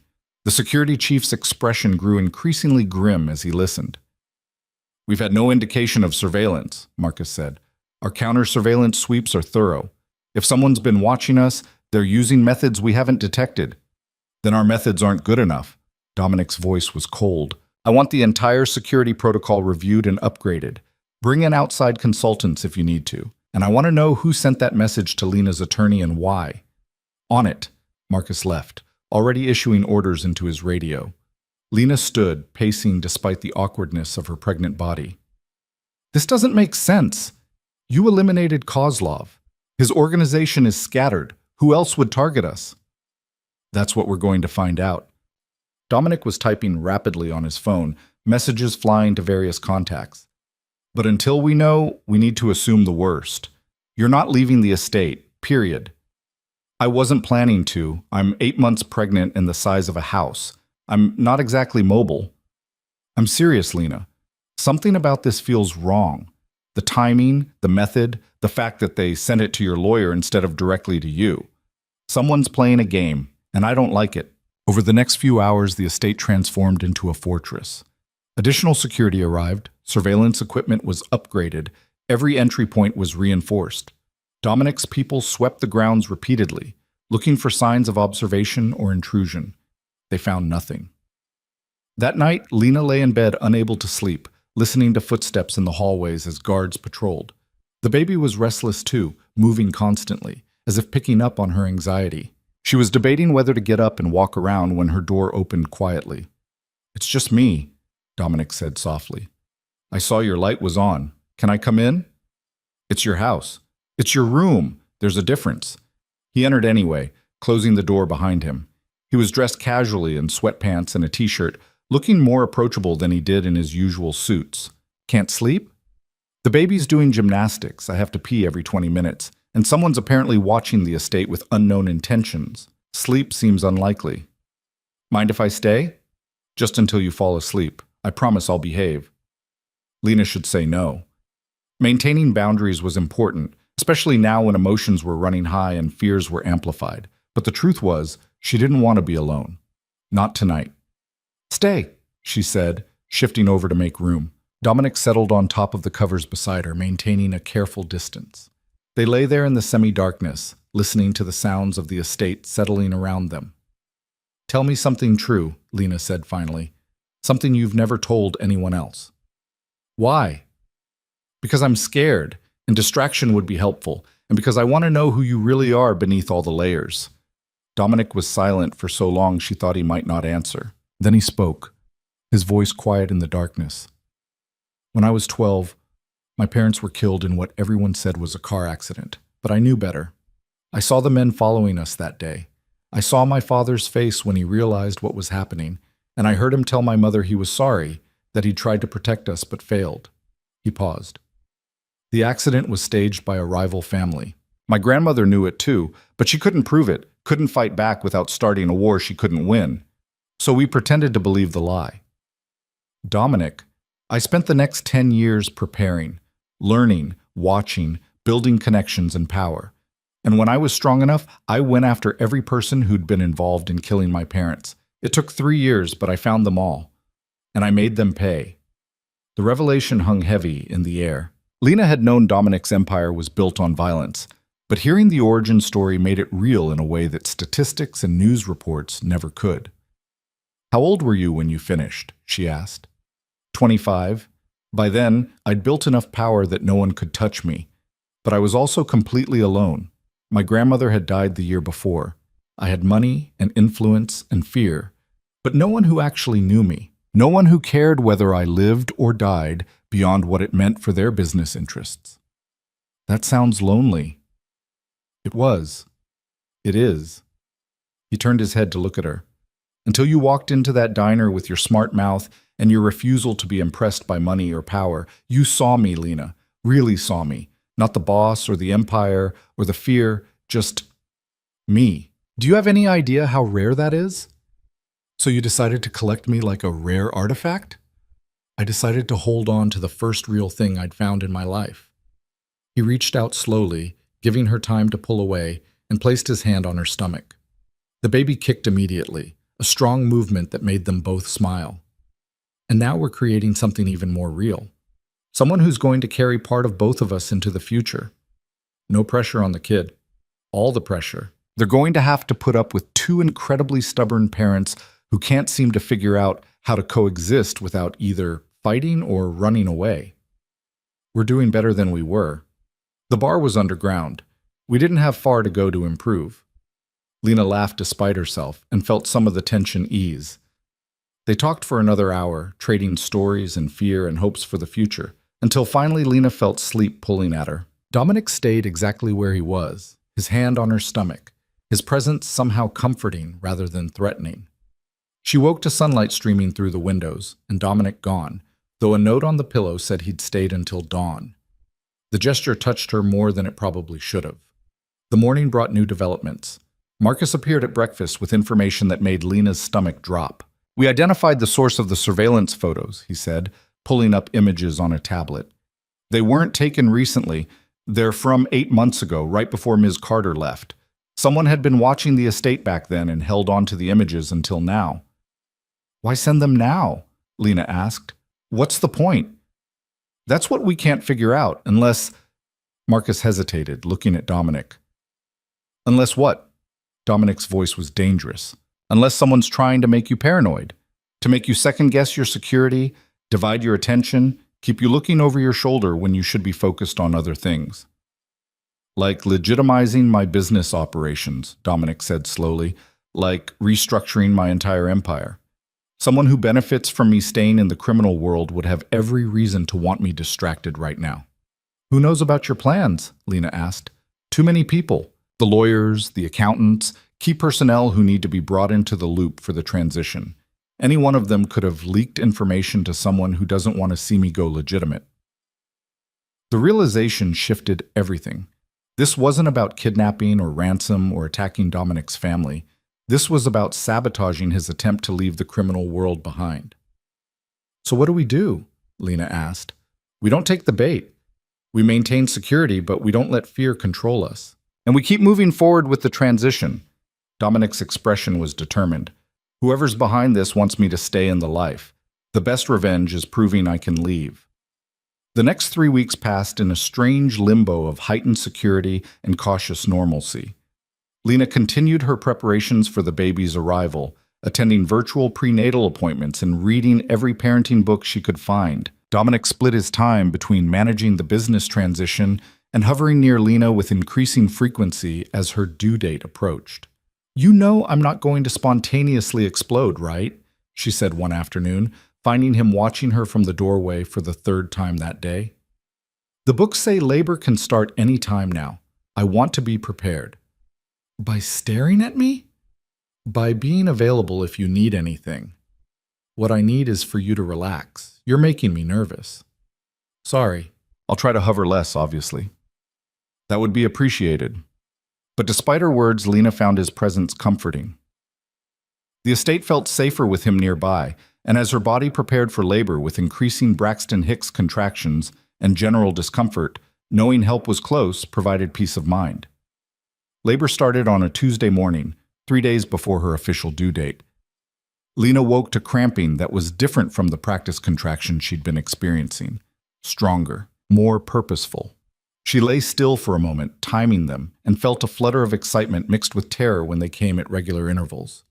This was it. The baby was coming. Dominic, she called, knowing he was in the next room. He appeared so quickly he must have been awake and waiting. What's wrong? Nothing's wrong. I'm in labor. The color drained from his face. You're… now? Right now?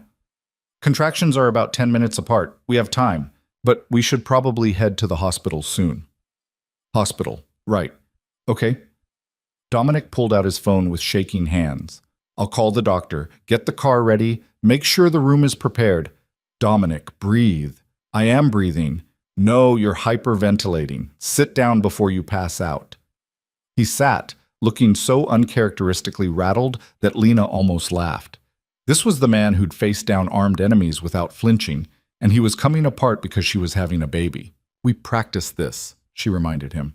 "You know what to do. Grab the hospital bag, call Dr. Morrison, and get the car ready. I'm going to change into something more comfortable than pajamas."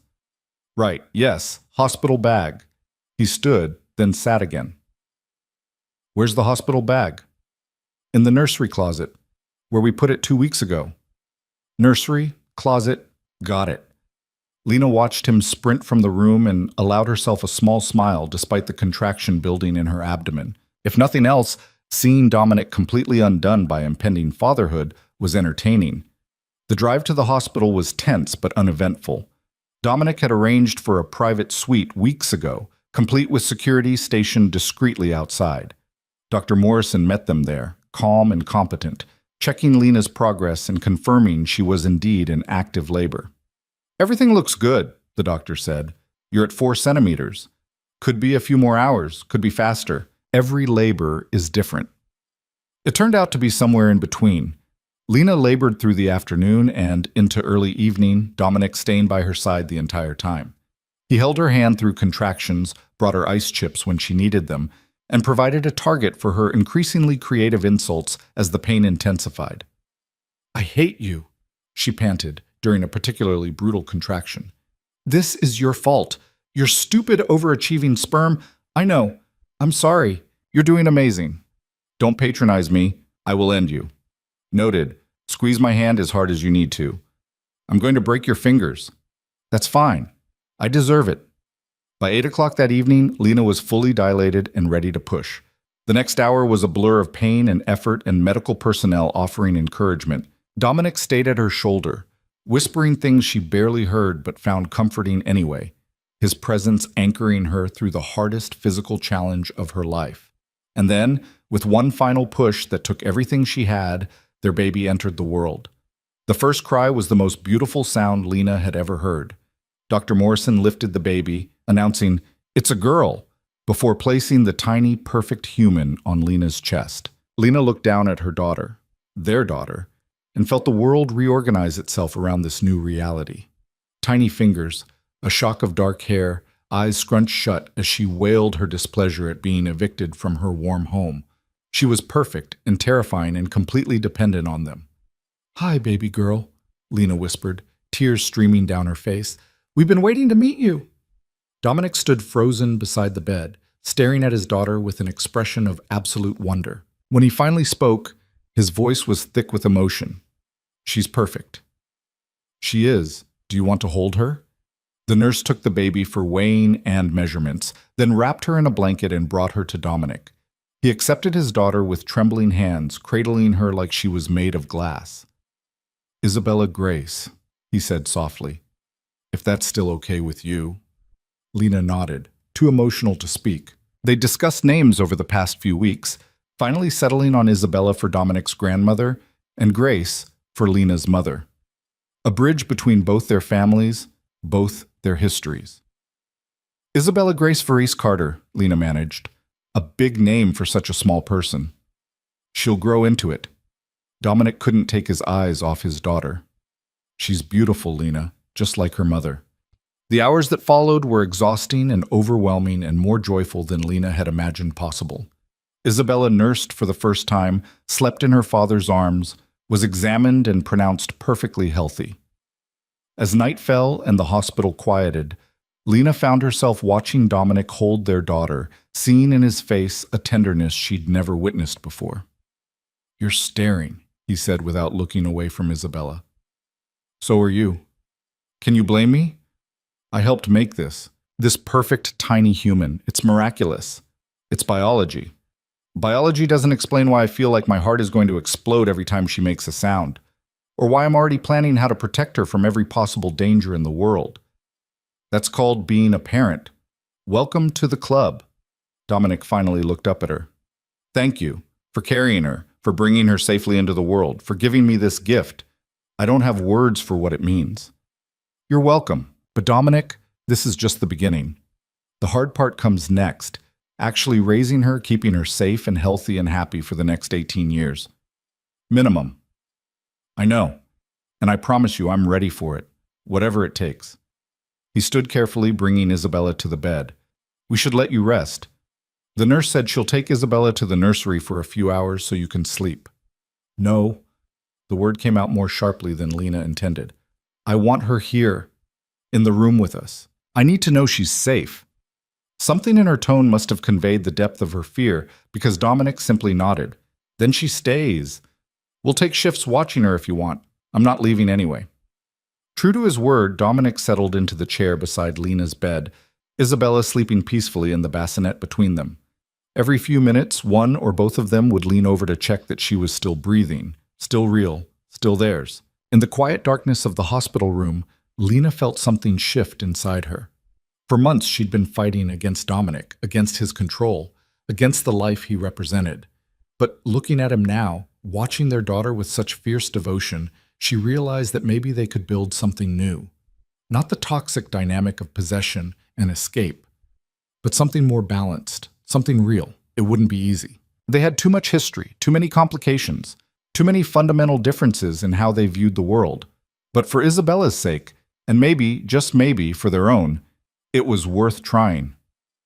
Dominic, she said quietly, I want to renegotiate our agreement. His head snapped up. What? Why? Because circumstances have changed. Because Isabella deserves to have both her parents present and engaged, not following some legal contract that keeps us at arm's length. Because I think we can do better than what we settled for. What are you proposing?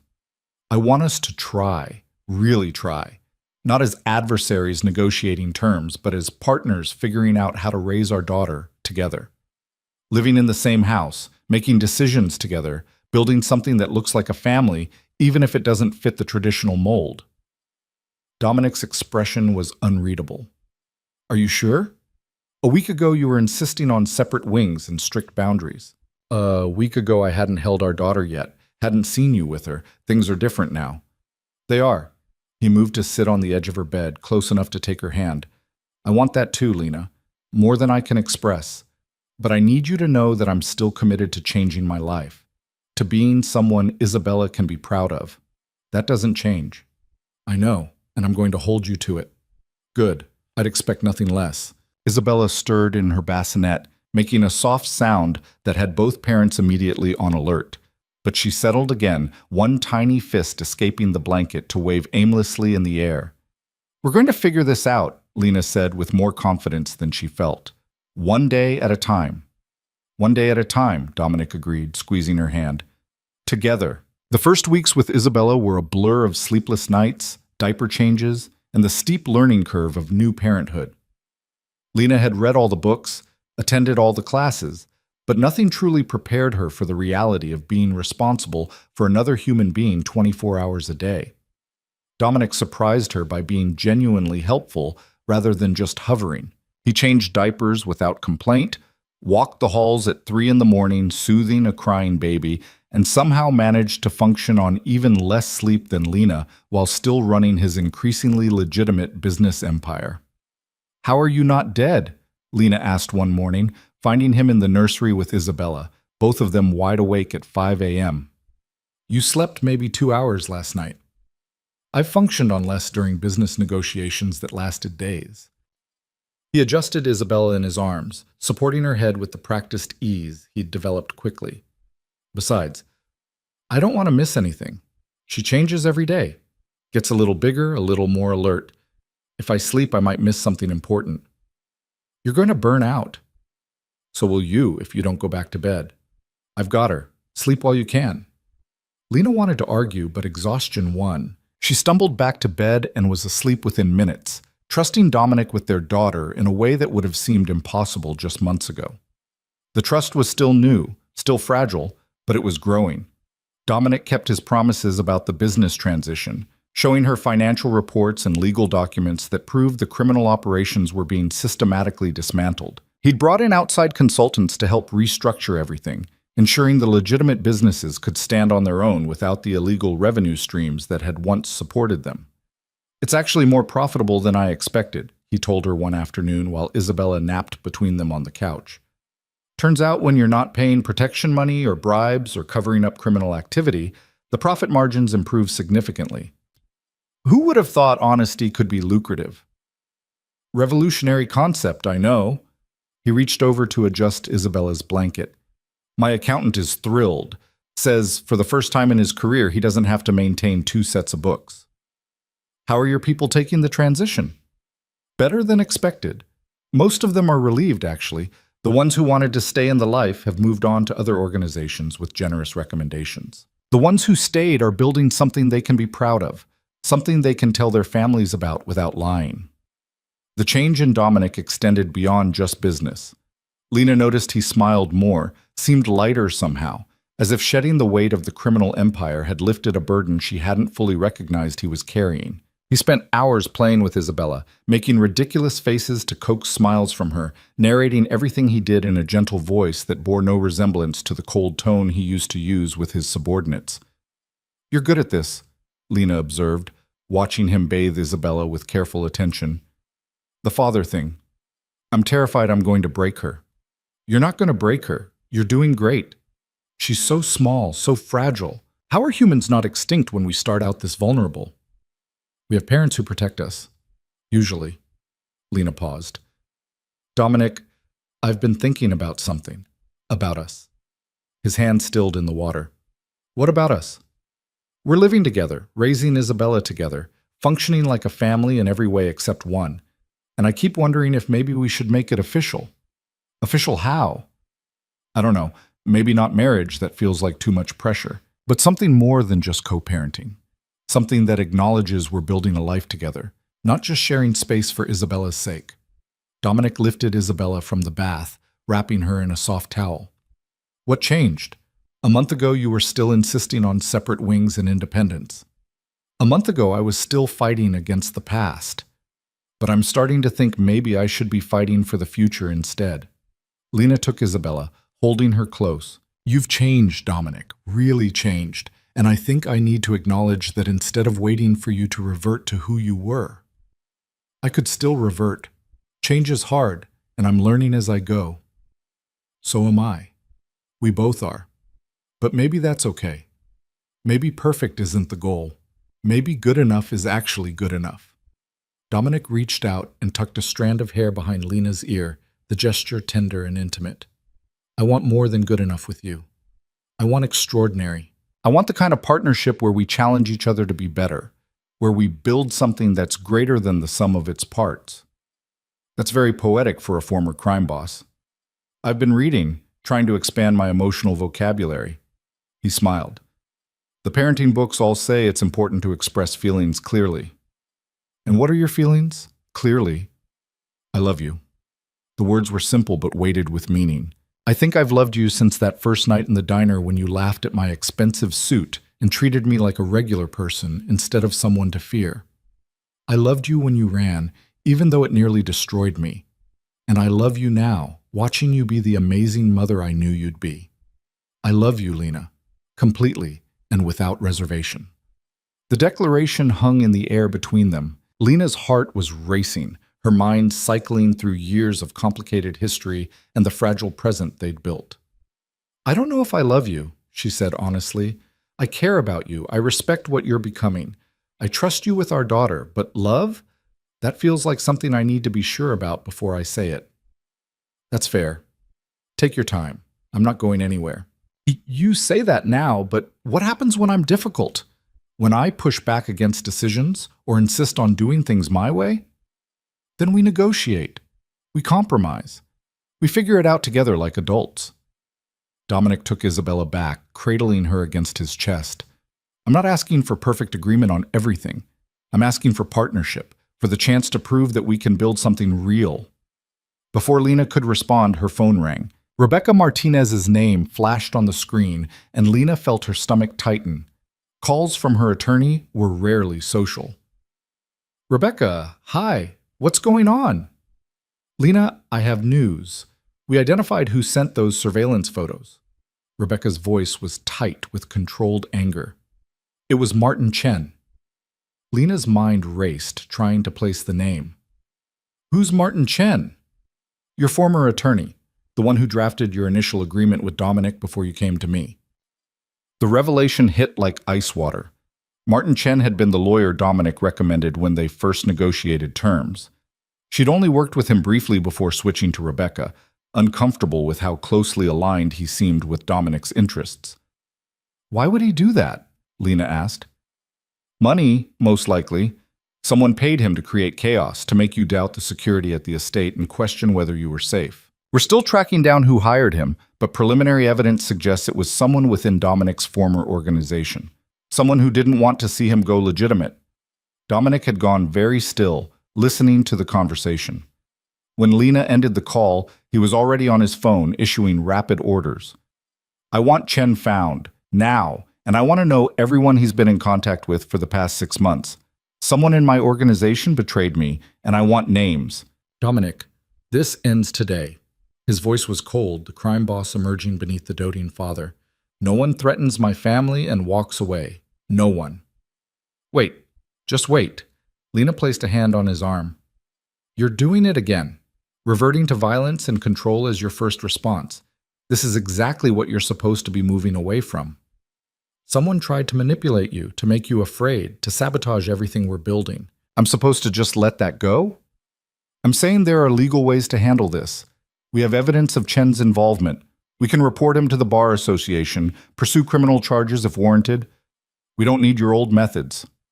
Dominic's jaw clenched, the internal struggle visible on his face. Finally, he took a breath and nodded. You're right. I'm sorry. Oh, old habits. Old habits that you're working to change. So let's do this the right way. Legal, above board, proving that you really have moved on. Okay, legal. I can do legal. He made another call, this time to his attorneys, explaining the situation and asking them to pursue appropriate legal action. When he hung up, he looked exhausted. It's harder than I thought, choosing the legal path when every instinct says to handle it the old way. I know, but it's worth it, for Isabella's sake, for all our sakes. The investigation into Martin Chen unfolded over the following weeks, revealing a network of people within Dominic's former organization who had been working to sabotage his transition to legitimacy. Some were motivated by money, others by loyalty to the old ways, still others by the simple fact that they profited from the criminal enterprises Dominic was dismantling. Throughout it all, Dominic remained committed to handling everything legally. He cooperated with authorities, provided evidence when requested, and resisted every urge to solve problems with intimidation or violence. Lena watched him struggle with it, saw the effort it took to choose a different path, and felt her respect for him deepen. It's like fighting with one hand tied behind my back, he admitted one night after a particularly frustrating day of legal proceedings. Everything takes so much longer, requires so much more patience. Welcome to how normal people live, where actions have consequences and you can't just make problems disappear with money or threats. I'm starting to understand why normal people are always so stressed. We manage, usually with wine and therapy. I should look into both of those. Isabella chose that moment to wake from her nap, her cries echoing through the nursery monitor. Dominic was on his feet immediately, heading to get her before Lena could move. I've got her. You rest. Lena watched him go, then settled back against the couch cushions, marveling at how much had changed in just a few months. The man who'd once controlled her every move was now letting legal processes dictate his actions. The crime boss who'd ruled through fear was now getting up in the middle of the night to soothe the crying baby. People could change. She was watching it happen in real time. 2 months after Isabella's birth, the legal situation finally resolved. Martin Chen was disbarred and facing criminal charges for fraud and conspiracy.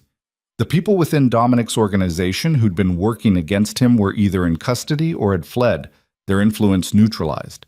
And Dominic's business empire was fully legitimate, every enterprise operating above board and paying taxes like any normal corporation. It's done, Dominic announced, coming home from a final meeting with his attorneys. Everything's clean, legal, boring even. Boring is good. Boring is safe. Boring is also surprisingly profitable. Who knew legitimate business could actually work? Literally everyone who isn't a criminal. Fair point. He crossed to where Lena sat with Isabella, dropping a kiss on his daughter's head before settling beside them. I have something for you, a proposal. If this is about marriage again, it's not about marriage. Not exactly. He pulled out a folder, handing it to her. It's about partnership. Real partnership. Lena opened the folder and found herself looking at legal documents. A new agreement, far more comprehensive than the one they'd originally signed. But as she read through it, she realized it wasn't about control or boundaries. It was about building something together. The documents established a joint trust for Isabella, with both parents having equal say in major decisions. They outlined shared custody that wasn't really custody because they were living together, but provided protection if circumstances changed. They detailed financial arrangements that gave Lena real independence while acknowledging their shared responsibility for Isabella. But the most surprising element was a business proposal. Dominic was offering her a partnership in a new venture, a foundation dedicated to helping women in situations like the one she'd been in when they met. Women trapped by poverty, by abusive relationships, by circumstances they couldn't control. The foundation would provide housing, job training, legal assistance, everything needed to build a new life. "You want me to run a foundation?" Lena asked, looking up from the documents. "I want us to run it together. You bring the lived experience, the empathy, the understanding of what these women need. I bring the resources, the connections, the ability to navigate bureaucracy and funding. Together, we could actually make a difference." "This is a lot of money, Dominic, millions of dollars." "I have millions of dollars, and for the first time in my life, I want to use them for something that actually matters, something that creates good in the world instead of just accumulating power." Lena felt tears threatening. This wasn't just a business proposal. This was Dominic acknowledging her value beyond being the mother of his child, offering her purpose and partnership and the chance to help others. "I don't know what to say." "Say you'll think about it. We don't have to decide today or tomorrow or even next month. Take your time. Read through everything. Talk to Rebecca if you want. Just consider it." "I will. I'll definitely think about it." Isabella gurgled between them, grabbing at her father's finger with surprising strength. Dominic lifted her up, holding her against his shoulder, and Lena was struck by how natural it looked. This dangerous man who'd once ruled through fear, now reduced to happy servitude by a 3-month-old baby. "She's getting so big," Lena observed, "already outgrowing her newborn clothes. Growing too fast. I want her to stay small and perfect forever." That's not how children work. I'm learning that, along with approximately 7,000 other things I didn't know about being a parent. He settled Isabella in her bouncer, watching her kick her legs with clear delight. "I never thought I could have this. A family. A real family. Not just an organization bound by fear and mutual benefit." "Is it what you expected?" "It's better and harder and more terrifying than anything I could have imagined, but I wouldn't change it for anything." He turned to face Lena fully, "Including you, especially you. You've made me better, Lena, challenged me to be more than I was. I know I wasn't ready for that when we first met. But I'm ready now." "Ready for what?" "Ready to ask you properly." Dominic reached into his pocket and pulled out a small box. "I'm not doing this the traditional way because nothing about us has been traditional. But Lena Carter, mother of my child, my partner in rebuilding my life, the woman who saw through all my defenses and demanded I be better, will you marry me?" Lena stared at the ring box, her mind racing. Marriage. The ultimate commitment, the thing she'd been avoiding even as they built a life together. Part of her wanted to say no, to maintain the independence she'd fought so hard to reclaim. But another part, the part that had watched Dominic transform himself, that had seen him choose legal processes over violence, that recognized the genuine love in everything he did for their daughter, that part wanted to say yes. "I need time," she said finally. "This is huge, Dominic. It's not something I can decide in a moment." "I know. Take all the time you need. The ring will be here whenever you're ready to answer."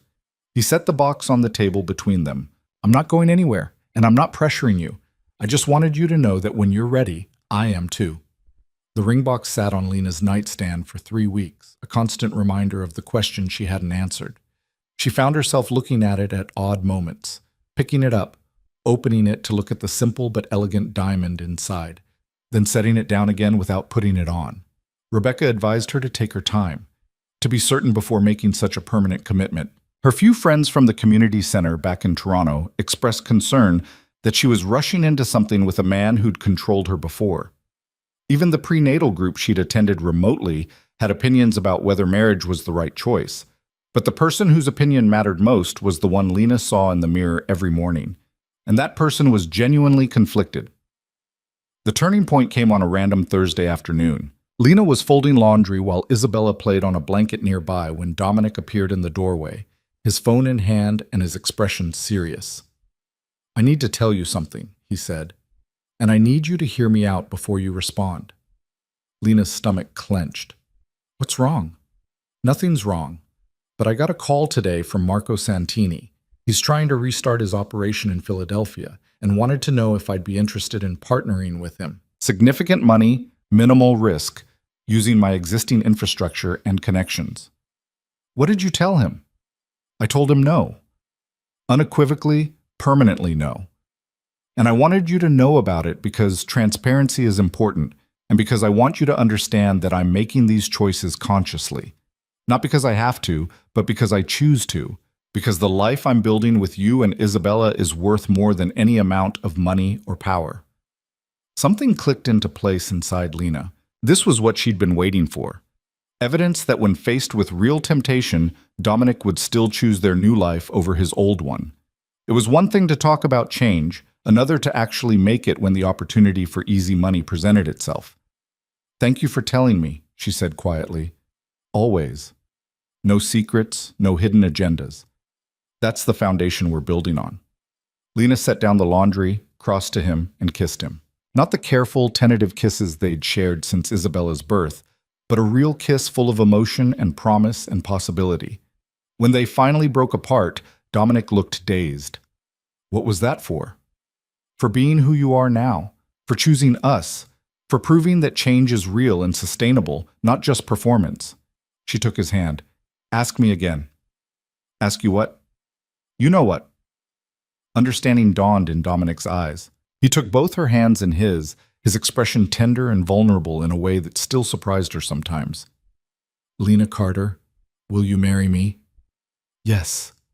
Yes, I'll marry you." The joy on his face was almost comical. He picked her up and spun her around, careful not to disturb Isabella, but unable to contain his happiness. When he set her down, he was already reaching for the ring box, pulling out the diamond and sliding it onto her finger. "I love you," he said again. "I know you're not ready to say it back, and that's okay. I love you enough for both of us right now." But the truth was, Lena realized as she looked at the ring sparkling on her finger, she did love him. Maybe not the same way he'd loved her from the beginning, and maybe not with the uncomplicated certainty of fairy tales. But she loved the man he was becoming, the father he was to Isabella, the partner he was choosing to be. "I love you too," she said, watching his expression transform. "I think I have for a while. I just needed to be sure it was real, that we were building something that could last." "We are. I promise you, Lena, we are." They were married 3 months later in a small ceremony at the estate, with only close friends and family present. Rebecca served as Lena's maid of honor, standing witness to the union she'd once thought impossible. Marcus attended with his wife, along with several of Dominic's people who'd made the transition to legitimate business and wanted to celebrate their boss's new beginning. Isabella, now 6 months old and impossibly charming, stole the show by grabbing at Lena's veil during the ceremony and making everyone laugh. It was perfect in its imperfection, a symbol of the unconventional family they were building. After the wedding, they settled into a rhythm that felt sustainable. Lena officially took over as director of the foundation Dominic had proposed, discovering a passion for advocacy work she'd never known she possessed. Working with women who'd escaped situations similar to hers gave purpose to everything she'd survived, transforming trauma into meaningful action. Dominic continued transforming his business empire, expanding the legitimate enterprises and maintaining the boundaries he'd established between his past and present. He made mistakes sometimes, fell back into old patterns of control, but he always caught himself and apologized. The change wasn't perfect, but it was real and ongoing. Isabella grew from baby to toddler, developing a personality that was equal parts her mother's determination and her father's intensity. She was fearless and curious and utterly loved by parents who'd traveled an impossible road to build the family she deserved. 1 year after the wedding, Lena found herself standing at a fundraising gala for the foundation, watching Dominic work the room with natural charm that was now dedicated to helping others rather than building criminal empire. He caught her eye across the room and smiled, a private moment of connection that acknowledged everything they'd overcome to reach this point. Penny for your thoughts? Rebecca appeared beside her with champagne. Just thinking about how far we've come. A year and a half ago, I was running from him. Now I'm running a foundation with him. Life is strange that way, full of unexpected transformations. Do you think it'll last? The change? I mean, the legitimate business, the foundation, all of it? Honestly, I think Dominic would burn his entire empire to the ground before he'd risk losing you and Isabella. That's real motivation for change, the kind that lasts. Rebecca clinked her glass against Lena's. Besides, I've seen the quarterly reports. Legitimate business is working for him. He's actually happier than he was running criminal operations. He says the same thing, that being able to sleep at night without worrying about federal investigations or rival organizations is worth the decreased profit margins. Smart man. He finally figured out what actually matters. As if summoned by their discussion, Dominic appeared with Isabella on his hip. Their daughter was wearing a tiny version of Lena's dress, giggling at something her father had said. "Mama." Isabella reached for Lena, who took her with practiced ease. "Having fun with Daddy?"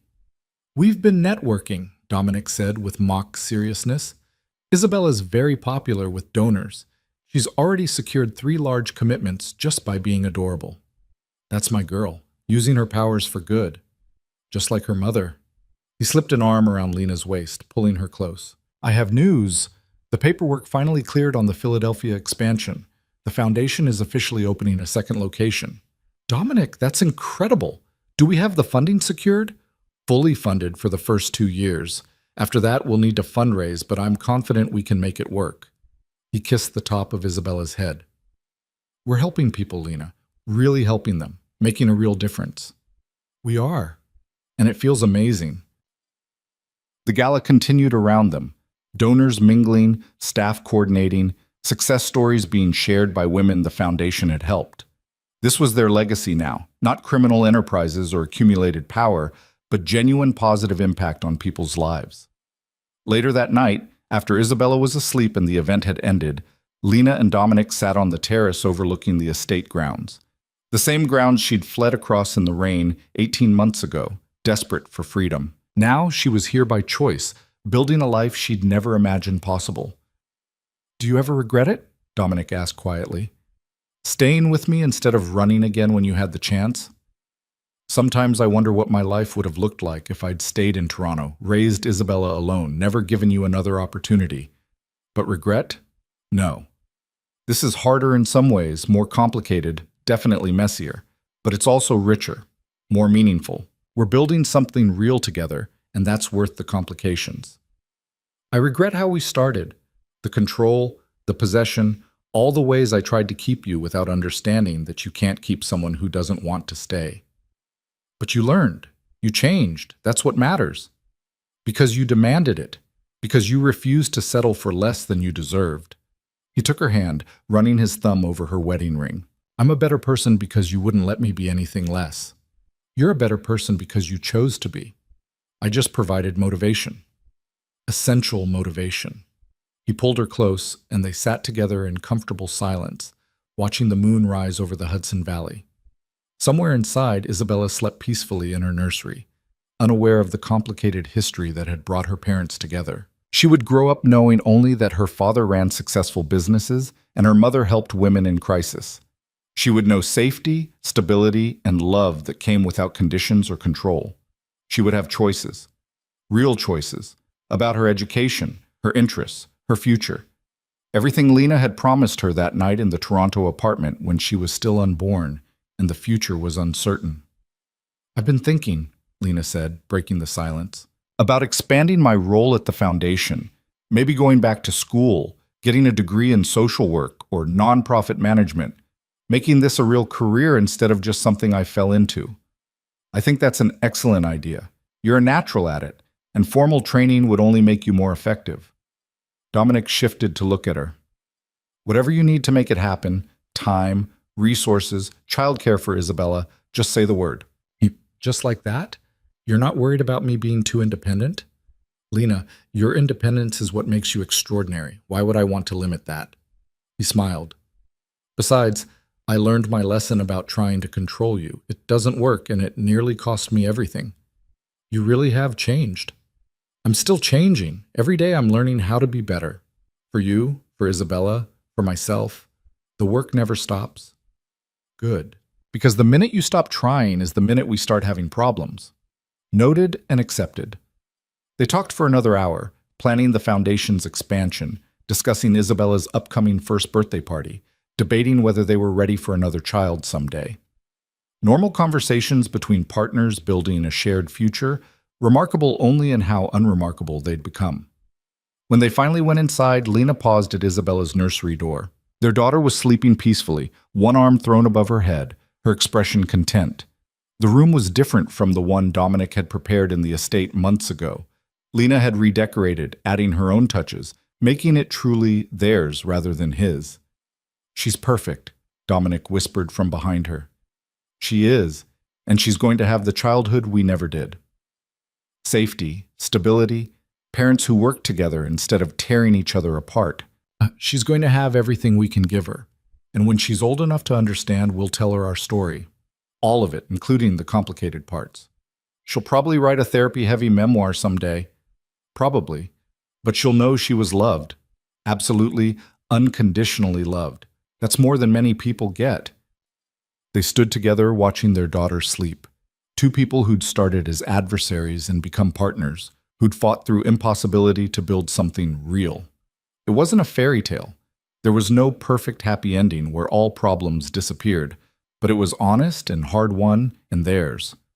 Lena thought about the woman she'd been when she first met Dominic, broke, struggling, dreaming of a life beyond the diner's fluorescent lights. That woman would be shocked by where she'd ended up, married to a former crime boss, running a foundation, raising a daughter in an estate she'd once fled like a prisoner escaping confinement.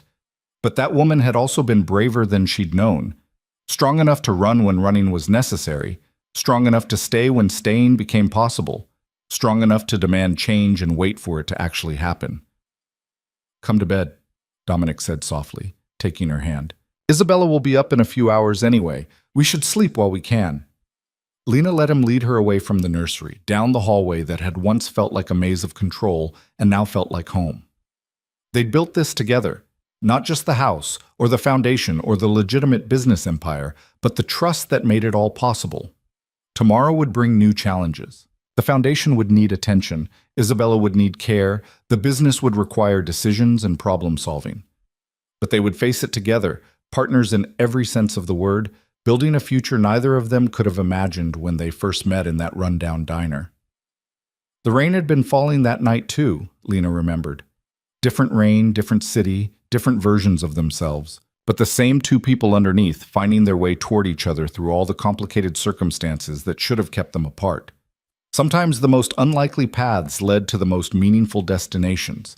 Sometimes prison became home. Control transformed into partnership. And running away was just the first step toward running toward something better. Lena looked at her sleeping daughter one more time before closing the nursery door. Isabella Grace Varese Carter, product of impossible circumstances and unexpected love, sleeping peacefully in a home built on transformation and hope. This was their story. Messy, complicated, imperfect, and utterly real. And it was enough. It was more than enough. It was everything.